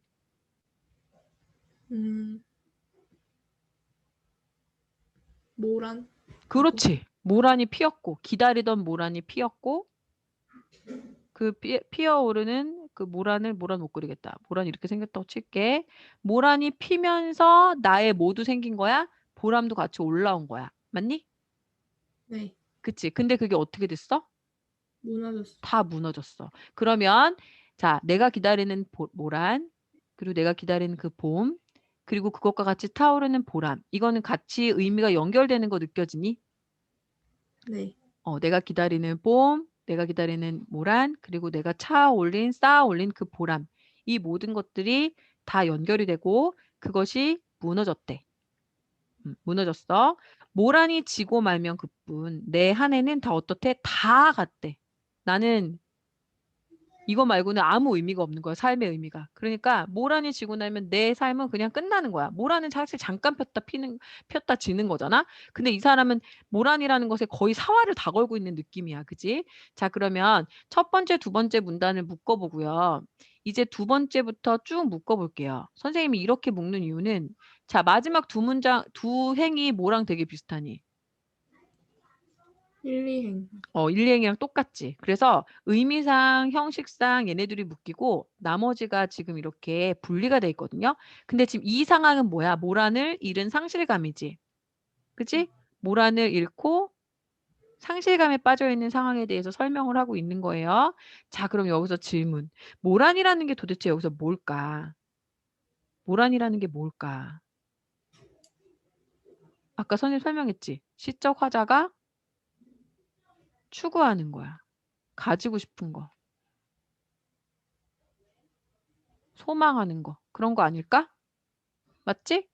그러니까 그것만 기다리고 그것을 잃는 순간 모든 걸 다 잃은 것 같이 그렇게 절망에 빠져 있는 상실감이 드러난 부분이에요. 여기는 기다림이었다가 상실감이 드러났어.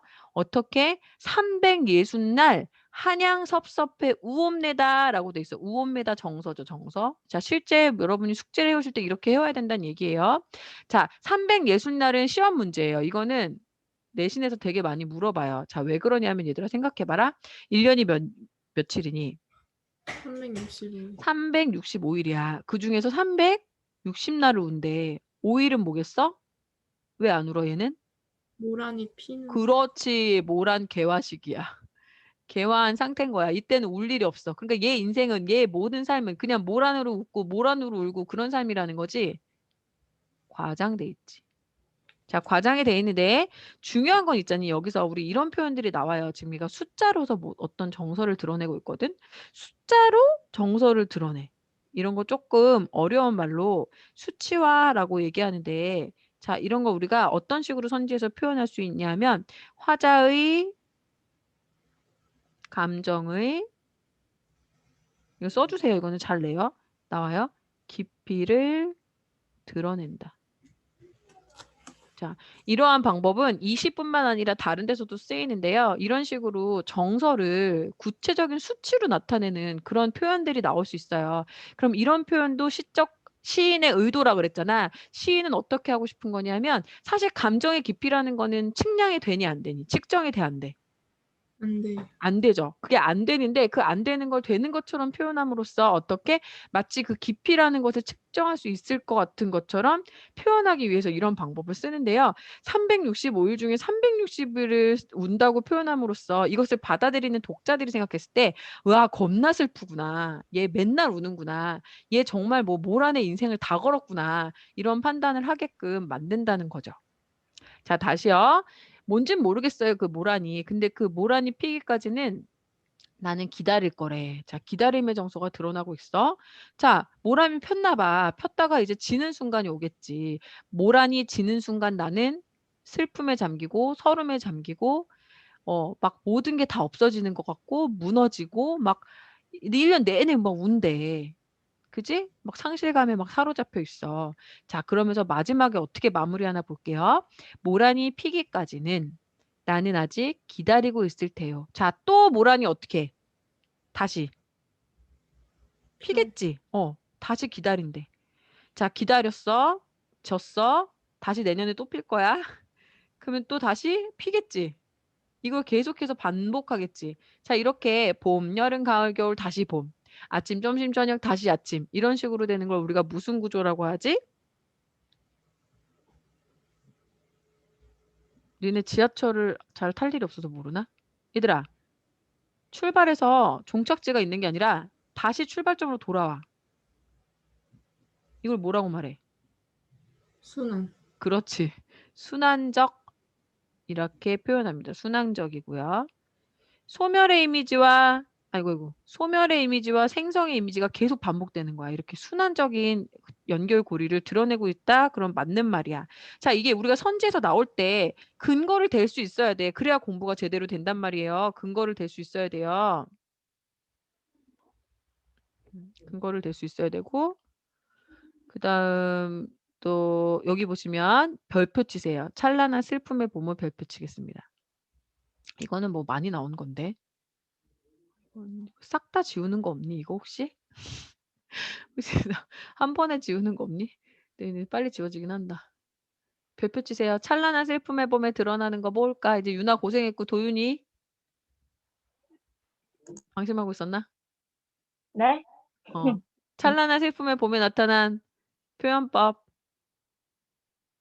역설법. 왜요? 찬란하다랑 슬픔이랑 개념이 서로 만났을 때, 오. 어, 상충. 서로 부딪히죠. 생충해. 그죠? 그런데 그럼 봐봐. 얘는 왜 찬란해? 찬란하다와 슬픔이라는 두 가지 개념이 지금 부딪히고 있잖아요. 그쵸? 이런 걸 상충이라고 하잖아요. 찬란한 건 슬플 수가 없잖아. 그치? 찬란하다는 거는 긍정의 정서고 슬픔이랑 부정의 이미지인데 이 긍정의 이미지와 부정의 이미지를 나란히 두면은 부딪히는 일이 생기잖아요. 자, 그런데 얘가 우리는 이렇게 하는 의도가 있다고 얘기했잖아, 선생님이. 이유가 있을 거야. 이런 방법을 왜 선택했을까? 얘는 왜 찬란하고 이거 무조건 시험 문제예요, 이거는. 이건 모란이 피기까지는 출판사 들어가 있는 친구들은 이거 시험 문제라고 보시면 됩니다. 자, 봄의 속성을 생각해야 되지. 뭐뭐의 봄이니까. 찬란하면서도 슬픈 봄이야. 왜 그래?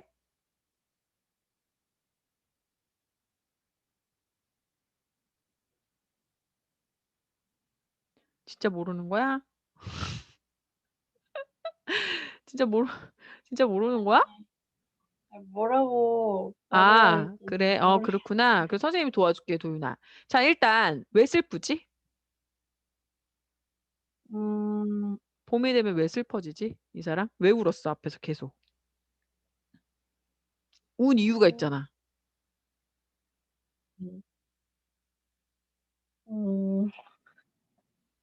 앞에 봐봐. 두 번째요. 이 사람 왜 서름에 잠겨 있고 왜 울고 365일 왜 울었어? 그렇지. 모란이 어떻게 돼서? 모란이 어떻게 돼? 져버리지. 네. 그치? 그러니까 이 봄에 무슨 일이 일어나? 모란이 지는 일이 일어나. 그치? 네. 그치? 그래서 슬퍼 죽겠는 거야. 근데 왜 찬란해? 이때 또 모란이 피긴 피거든. 이해됐니? 네. 그러니까 봄이라는 속성은 다른 시간은 계속 기다림밖에 없는데 봄이라는 시간은 분명히 모란이 피어나. 그러니까 네. 이 모란의 속성이 뭔지는 내가 모르겠지만 모란에 들어있는 함축적인 의미 뭔지 모르겠지만 어쨌든 시적 상황 속에서 시인은 지금 모란을 엄청 기다리고 있어. 그치? 막 모든 삶이 모란을 위한 삶이야. 그치? 자, 근데 봄이 되면 모란이 피어나. 그러니까 찬란해. 맞니? 네. 근데 같은 봄에 그 모란은 오랫동안 생명력을 유지하지 못하고 어떻게 돼? 저요. 지게 돼. 그치? 그러니까 슬픈 거야. 알겠니? 네. 이해됐니? 그래서 얘는 역설적 의미예요. 역설적 의미고 역설적 표현이고 우리 역설을 다시 이렇게 말하기도 하는데 모순형용이란 말 기억나요? 형용이 뭐냐면 꾸미는 거잖아. 자, 꾸몄어. 봄을 꾸몄는데 이 두 개가 모순된다는 뜻이야. 그래서 모순 형용이고요. 봄이 가지고 있는 속성의 이중성이 드러나는 부분이라고 보시면 되고요. 이중성이 드러나는 부분이라고 보시면 되고, 아까 말했던 찬란한 희망과 피어나기 때문에 희망이 있는 것과 절망의 교차 지점. 왜? 질 거기 때문에 그 교차가 일어나는 부분이 바로 이런 내용이다라고 보시면 됩니다. 그죠? 그래서 오른쪽에 작품의 개관을 같이 볼게요. 작품의 개관을 같이 보면은 자, 이게 누가 썼니 얘들아? 여기 있잖아요. 영랑 씨. 김영랑 씨가 썼는데 얘들아 김영랑 시인에 대해서 좀 알아 니네? 전혀 몰라요? 몰라요? 모르면 모른다고 하면 되는데. 자, 이거 정리하고 갈게요. 자, 주제가 그러면 뭐야? 뭘 기다리고 있어? 모란이 예. 피는 봄을 기다리고 있어. 모란이 피게 되기를 기다리고 있어. 근데 그 봄이 그 모란이 그러면 한축적 의미가 뭘 거야? 소망, 바라는 거겠지. 그치? 네. 시적 화자의 소망이 이루어지기를 바라고 있는 시예요. 그쵸? 그래서 소망이 이루어지기를 바란다는 주제를 가지고 있다. 이렇게 이해하시면 되고, 수미상관이라는 건 어떻게 할 수 있니, 도윤아? 맨 윗부분 보면 그렇지. 모란이 하고 피기까지는 나는 아직 나의 봄을 기다리고 있을 테요와 모란이 피기까지는 나는 아직 기다리고 있을 테요. 찬란한 슬픔의 보물이 뭐예요? 똑같지는 않지만 짝이라고 할 수 있을 정도로 유사하죠. 그래서 머리수, 꼬리 밑자를 써서 두 개가 서로 상관을 이루고 있다. 이렇게 해서 수미상관이라고 되어 있습니다. 자, 그 다음에 아까 역설적 표현 있었던 부분 기억하시면 되겠습니다. 자, 시어의 의미는 무엇으로 결정된다고요? 시적 상황. 그렇죠. 시적 상황에 의해서. 모란을 엄청 기다리고 있는 거 보니까 소망하는 대상이라고 볼 수 있고요. 봄이라는 건 그 모란이 피는 계절적 배경이 되는 거고요. 아까 말한 360날 선생님이 얘기했죠? 기다림의 나날을 수치화시켜서 감정 정서의 깊이를 드러내려는 의도적 표현이다라고 말씀드렸고요. 보람은 이 모란과 봄과 같이 연결되는 시어로서 모란을 보는 기쁨, 소망을 이룬 보람 이런 것들을 나타내는 것이다. 이 시의 구조는 봄을 기다렸다가 그것을 잃었다가 다시 봄을 기다리는 순환의 구조로 이루어져 있고요. 꽃이 지는 것이 영원히 사라지는 것이 아니라 뭐야? 때가 되면 또 다시 태어나. 이것이 곧 삶의 과정이라는 거야. 그러니까 우리가 소망을 이루기도 하지만 또 소망을 잃기도 하죠. 희망을 잃기도 하고 좌절을 경험하기도 하고 절망을 경험하기도 해요. 인생을 살다 보면. 하지만 그걸로 끝이 되는 것이 아니라 모라는 다시 피어난다. 봄이 되면. 오케이? 그게 삶의 과정이다라는 거예요. 자, 별표죠. 찬란한 슬픔의 봄은 별표입니다. 별표. 수식받는 말과 수식하는 말 사이에 모순이 나타나는 거. 아까 말했죠? 봄은 모란이 지기도 해서 슬프고 피기도 해서 찬란한 절망과 희망이 교차하는 상황이다라고 되어 있습니다. 도윤이 알겠니? 네. 너무 고생했어요. 자, 밑에 이제 보면 얘도 김영랑이 썼고 얘도 김영랑이 썼는데 선생님이 김영랑 시인에 대해서 얘기를 조금 하지 않을 수가 없습니다. 자, 김영랑 시인은 얘들아 이름 자체가 본명은 아니에요. 영랑 자체에서 느껴지지만 어떤 느낌이 있니? 수연아? 수연이 차례야 이제. 네. 수연아, 김영랑 시인에 대해서 잠깐만 얘기를 하려고 해요. 자, 김영랑 시인은 이름이 영랑이에요. 영랑. 그지? 자, 김영랑 시인에 대해서 선생님 좀 설명을 해줄게요. 자, 같이 좀 정리해 보도록 하겠습니다. 1930년대 시인이에요. 자, 그럼 1930년대 시대적 배경이 뭐니? 수연아, 이거 언제니?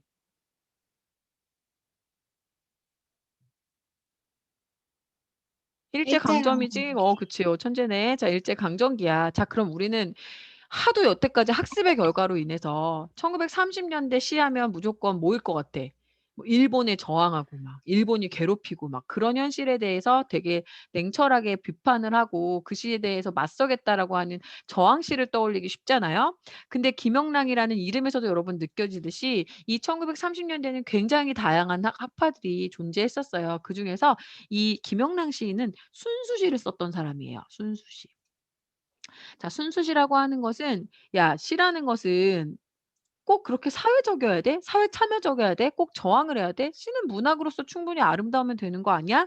라는 입장이에요. 그래서 내면의 순수한 정서라든가 순수한 정서 혹은 언어의 아름다움, 말의 아름다움 있죠? 이런 것들을 표현하는데 조금 어려운 말로요. 우리가 언어의 조탁이라는 표현을 써요. 혹시 이제 혹시 선지에 나올까 봐 제가 알려드릴게요. 조탁이라는 것은 갈고 닦음이에요. 그러니까 언어를 고르고 골라서 써서 언어의 아름다움을 드러낸 시인이다. 자, 주로 뭘 많이 썼냐면 울림소리. 우리 배웠다 이거. 그치? 울림소리, 노란 양말 기억나니? 이런 것들이 많이 들어가. 그래서 이때 주의해야 될 점이 있어. 이 김영랑은요. 사실 1930년대 일제강점기의 시인임에도 불구하고 그렇게 참여적이고 현실 참여적이고 뭐 저항적이고 이런 시를 쓰진 않았어요. 그래서 시대적 배경이나 정치적 의도와는 무관해요. 이 시는. 헷갈리시면 안 돼요. 자, 그런데 이게 왜 도굴차고랑 같이 나왔냐면요. 이 김영랑이 변해요. 일제 말로 가면서 일제 강점기로 가면서 초기에는 이러한 참여시라든가 저항시를 쓰지 않았었거든요. 순수한 영혼의 세계 그리고 아름다운 시어에만 관심이 있던 사람이에요. 그러다가 이제 이 사람도 지식인이다 보니까 그 시대적으로 너무너무 그 일본의 만행이 너무 심해지고 나라가 위기가 너무 극한 상황으로 치닫다 보니까 생각을 바꿉니다. 그래서 후기로 가면서 참여적이고 저항적인 시를 쓰게 돼요. 그게 바로 같은 김영랑이 썼지만 느낌이 완전히 다른 여러분 문제 풀어봐서 알겠죠? 도굴차고라는 시가 그래서 나오게 된 거예요. 그래서 아마 그 두 개를 비교하고 싶어서 이렇게 낸 것 같습니다. 이해되셨죠? 아주 간단하게만 제가 정리를 해드렸어요. 자, 그래서 그러면 도굴차고 같이 가볼게요. 자, 수연이 같이 할 거예요. 뭐부터 보기로 했니? 제목이요. 제목이 뭐예요? 독을 차고. 이 독은 뭘까? 이 독이 무슨 뜻일 것 같니? 독이 무슨 뜻일까?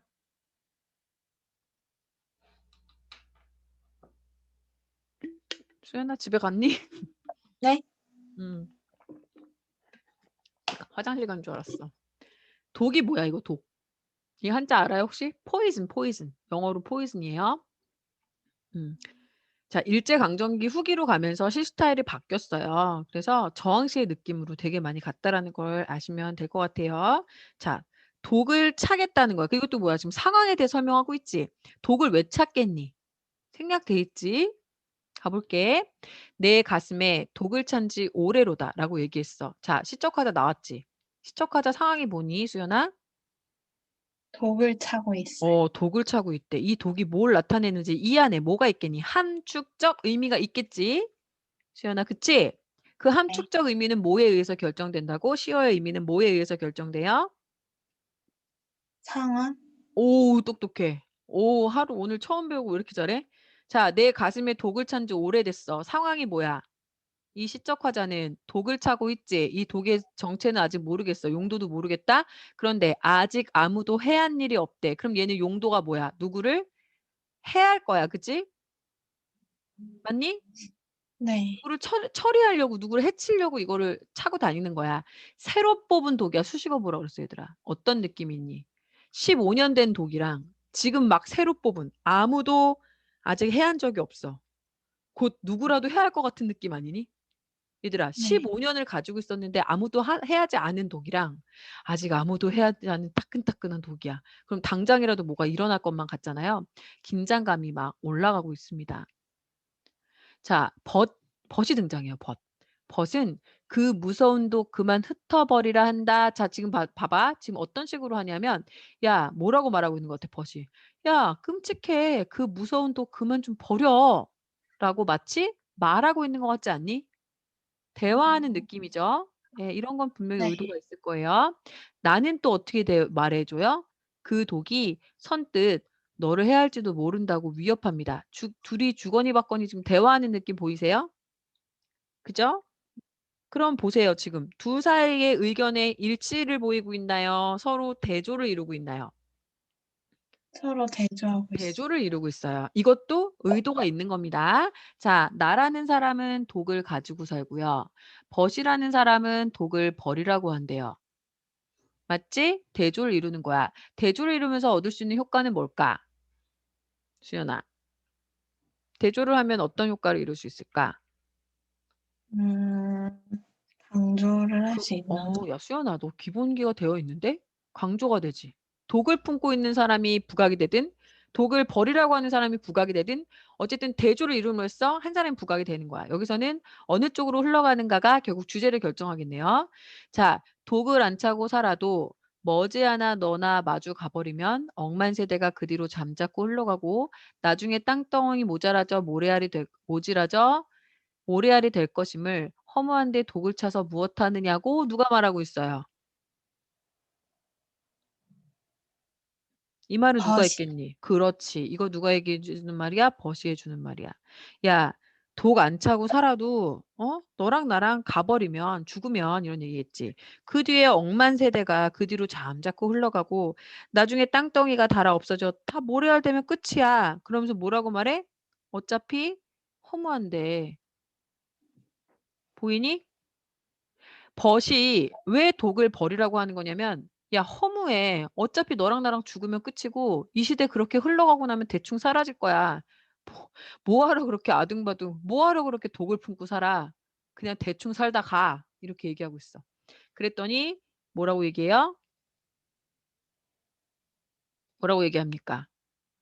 이제 누가 얘기할 차례니? 내가요. 내가 얘기할 차례예요. 내가 뭐라고 얘기해요?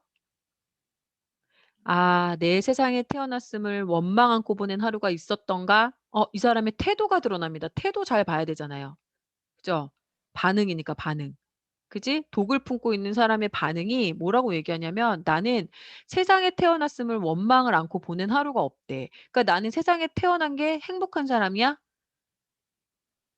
아니요. 아니지. 난 진짜 이 삶이 너무 힘들고 버거운 사람이야. 뭐야. 영탄이죠, 영탄. 막 탄식이 나올 정도로 힘들고 버거운 사람이야. 자, 원망 안고 보낸 하루가 있었던가? 있었다는 거 없었다는 거야? 없었다라는 거야? 없었다는 이거 무슨 법이야? 서리법. 서리법이고요. 자, 부정적 현실을 인식하고 있다라는 걸 보여주고 있어요. 부정적으로 현실을 인식하고 있어요. 자, 그런데 얘가 뭐라고 말하냐면 허무한데 라고 얘기했어. 선생님, 이거 친구가 갑자기 튀어나와서 하는 말이에요, 이거? 이것도 내가 하는 말이야. 내가 하는 말인데 나도 어떻다고는 알고 있어. 허무한 건 나도 마찬가지야. 나도 알아. 그러니까 친구하고 일치되는 부분이 있긴 있네. 허무하다라고 나도 생각은 해. 그치? 자, 앞뒤로 덤비는 이리승냥이. 얘가 바로 내가 어떻게 해야 되는 거야? 처치해야 될 대상이지. 나의 적이지. 나의 적. 그치? 나를 공격하려는 대상이야. 바야흐로 내 뭐를 노린대? 마음을 노린대. 여기서 주목을 하셔야 되죠. 정신을 노리는 거야. 자, 허나가 되게 중요한데요. 허나. 자, 나도 너처럼 허무하다는 거 알아.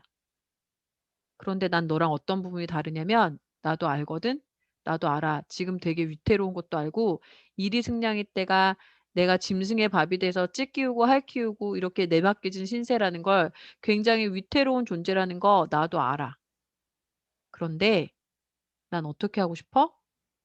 나는 독을 차고서 선선히 가겠대. 가리라. 가리라. 의지죠? 의지적으로 느껴지죠? 자, 마금날. 마금날이 뭐냐면 막는 거야. 내 삶을 끝을 마감하는 게 뭐 있어? 죽음. 죽는 날. 그치? 죽는 날. 죽는 날. 외로운 혼 수식어 그랬죠? 외로운 혼이라도 건지기 위해서. 그러니까 나는 뭘 지키려는 거야? 정신적 순결을 지키려는 거지. 정신을 지키려고 하는 거예요. 자, 그럼 여기서는 뭐를 지키는 거냐? 이 내 마음을 노리고 있는 이 아이들, 이 쓰레기들, 쓰레기된다. 이 적들로부터 나의 혼을 지키겠다는 거니까 이 내 마음과 혼은 연결이 돼 있다고 볼 수 있겠죠. 자, 그럼 얘들아 봐봐. 지금 여기서는 그런 정보가 없어요. 근데 만약에 보기에 이런 내용이 있는 거야. 일제강점기에 대한 설명이 있다고 생각해봐, 얘들아. 그럼 얘는 어떤 시야? 그런 기준이 여기 들어왔다고 한다면 저항시지, 저항시. 그러면 이때의 일이 승냥이 때가 누구겠어? 수연아. 일본. 일제강점기 배경을 적용을 시켜서 작품을 이해한다고 한다면 일제강점기 우리의 영혼을 갉아먹으려고 하는 일본이겠죠. 그걸로부터 나는 독을 차는 그런 강인한 정신을 가지고 나를 지켜가겠다라고 결연한 의지를 보여주는 시입니다. 자, 그럼 이제 상황이 뭐예요? 상황 찾아볼게요.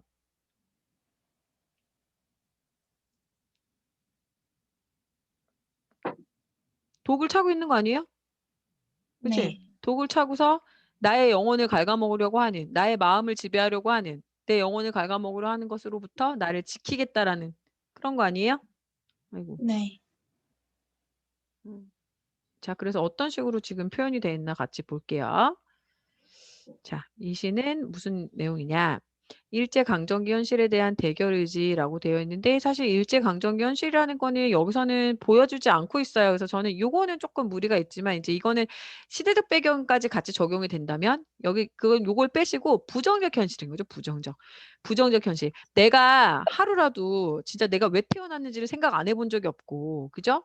여기저기서 짐승의 밥이 되어 찢기우고 핥혀질 그런 부정적 상황이지만 부정적 현실에서의 대결 의지 이거는 지금 내신 대비용 책이라 이렇게 만들어 놓나 봐. 선생님 같으면 이렇게 안 썼을 것 같아. 부정적 현실에 대한 대결 의지를 말하는 거예요. 자, 근데 여기서의 특징은 두 가지 삶의 자세를 대조적으로 보여줘요. 누구랑 누구죠? 수연아, 누구랑 벗이 누구니? 벗이랑 나. 그치? 그럼 여기서는 누구의 손을 들어준 거니? 이 씨는 당연히 뭐든지 찾겠지만. 나의 손. 그렇지. 그렇게 살자라는 거지. 그치? 부정적인 현실 속에서 외면하지 말고 소시민적으로 비겁하게 숨어있지 말고 앞으로 나아가자. 독을 품은 마음으로 독을 차고 다니면서 저항하겠다는 마음으로 그렇게 살아가자라는 얘기고요. 직설적인 표현으로 화자의 의지를 강조하고 있다. 직설적이라는 건 뭐냐면은 여러분 대놓고 독을 품고 살겠다는 거잖아요. 독을 차고 살겠다고 얘기하고 있잖아요. 그렇다는 얘기고. 자, 그 다음에 내려가서 여기 정리해 볼게요. 아까 대조적인 삶의 자세 드러났다라는 거예요. 시적하자, 그리고 일제강점기 현실에 대한 대결 의식을 가지고 살아가고 있고요. 벗은 수능적이야. 그냥 현실에 순응하면서 그냥 적당히 살지 뭘 그러냐. 자, 표현장 특징입니다. 부분적으로 대화체를 사용하고 있고요. 별표 칠게요. 이건 또 김영랑의 초기 시인 모란이 피기까지는 말투가 어때요? 뭐뭐 할테요?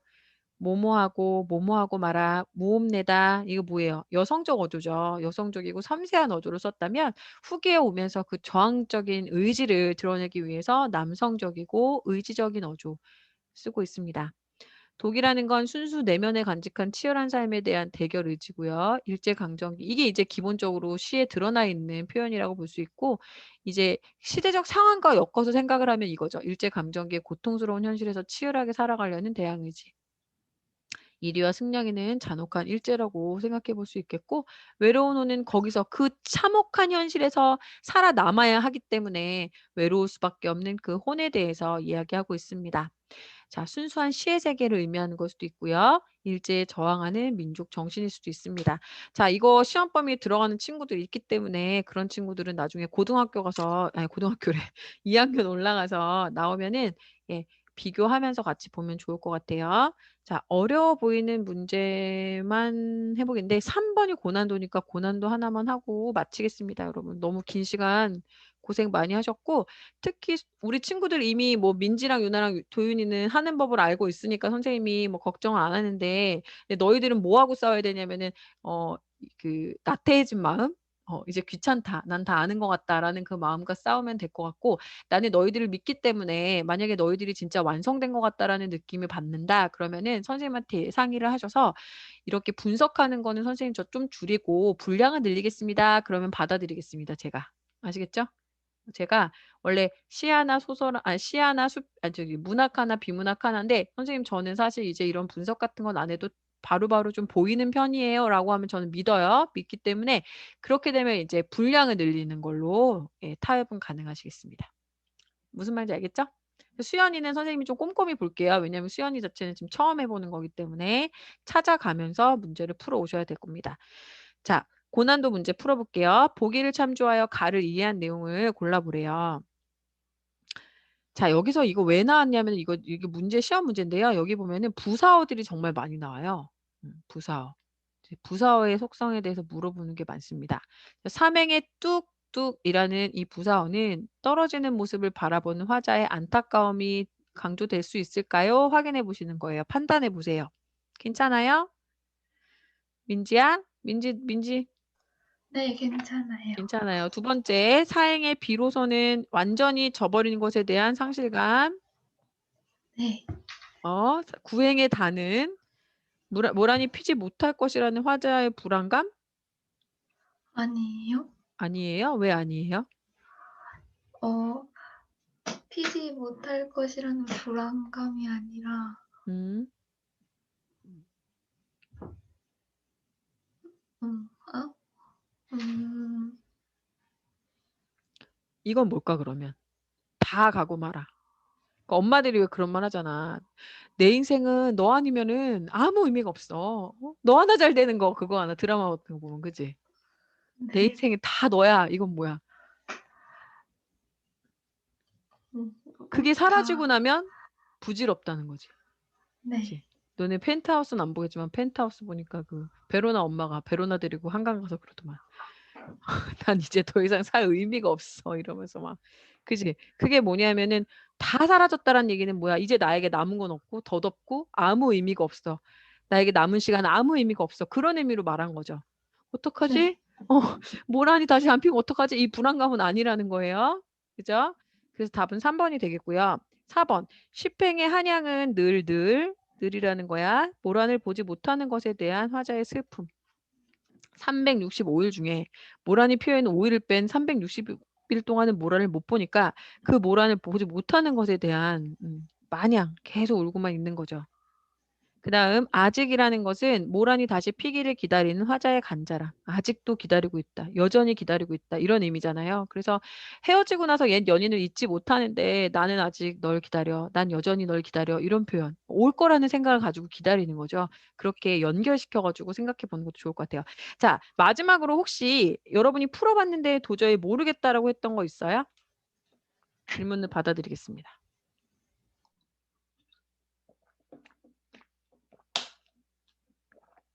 얘들아, 일주일에 수업이 한 번밖에 안 되기 때문에 사실 엄청나게 많은 양을 할 수가 없어요. 그러니까 결국은 공부는 사실 여러분들이 꾸준히 평상시에 이루어져야 되는 겁니다. 그럼 학원을 왜 다니나요? 라고 말하면 두 가지라고 제가 말씀드렸어요. 분석법을 배우고 싶어서도 있고요. 두 번째는 내가 지금 잘하고 있는가를 확인하고 위해서도 이제 될 수 있는 건데 결론적으로 더 큰 건 뭐냐면 계속해서 뭔가를 하고 있는지를 선생님이 계속 피드백을 주고 여러분들도 누군가가 보고 있기 때문에 제대로 된 방법으로 계속 하고 있다라는 것을 느끼고 싶어서 그렇게 하려고 다시 다닌 거라고 생각해. 나는 이제 유나나 도윤이나 민지는 그런 게 더 강하다고 생각하거든. 대답해 볼래? 다 이제 키고 마지막이니까. 유나야. 그치? 네? 안 다니니까 안 하게 되지. 약간 있어요. 그치. 그런 게 크잖아. 솔직히 난 니네가 크다고 생각해. 근데 선생님이 다른 건 모르겠어. 내가 너희들한테 약속해 줄 수 있는 거는 선생님이 기존에 이제 니네가 막 시험 기간이다 뭐다 해서 뭐 안 오고 그랬지만 이제 밴드를 활용하게 된 것도 밴드는 안 와도 보여줄 수 있잖아. 근데 이게 또 카톡은 막 밤에 보내기도 좀 불편하고 막 이런데 밴드는 너네가 아무 때나 해도 선생님이 무음으로 해놨기 때문에 선생님이 핸드폰 수시로 하기는 하지만 어쨌든 크게 방해되는 게 없거든요. 그러니까 올려도 돼요. 그냥 밤에 심야에 올려도 돼. 알겠지? 그러니까 꾸준히 해보자. 수연아. 수연아? 네. 수연? 너무너무 잘했어, 수연아. 수연이가 어렵게 느낄 줄 알았는데 너무너무 잘해서 선생님 마음이 너무 놓이고요. 집에 가서 자꾸 집이지. 숙제를 하는 거야. 수연이 문제집 뭐 샀어? 네? 문제집 산 거 없어?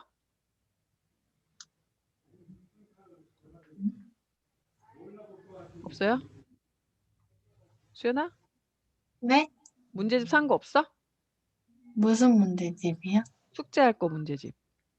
아, 마더통 사라 해서 마더통 산. 마더통 샀지? 그럼 마더통 샀으니까 마더통을 풀 건데 우리가 지금 오늘 비문학 분석법도 배웠고 문학 분석법도 배웠잖아. 그지? 그러니까 그걸 네. 다 해야 돼. 그걸 해서 올리는 거야. 네. 분석해서 잘 모르겠으면 선생님이 또 가르쳐 줄게. 수연이는 처음이니까. 자, 민지는 뭐 풀 거니? 저도 그 고2 마더통? 마더텅. 네. 오케이. 유나는 저도 마더텅이요. 마더통 다 샀어요? 도윤이는? 저도 마더통 저번에 그래, 우리 얘들아 투자한 거 열심히 해보자. 좋아, 좋아. 그거 열심히 해보고, 그 다음에 이제 우리 온라인에서 우리는 오프라인에서는 아마 다른 애파는 못 만나도 우리는 만나게 될 수도 있어요. 혹시.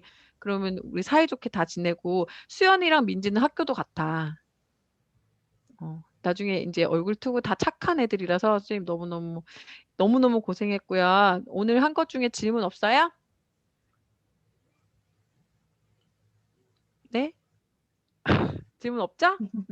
마칠게요. 수고 많았어요. 빠이빠이. 안녕히 계세요. 네,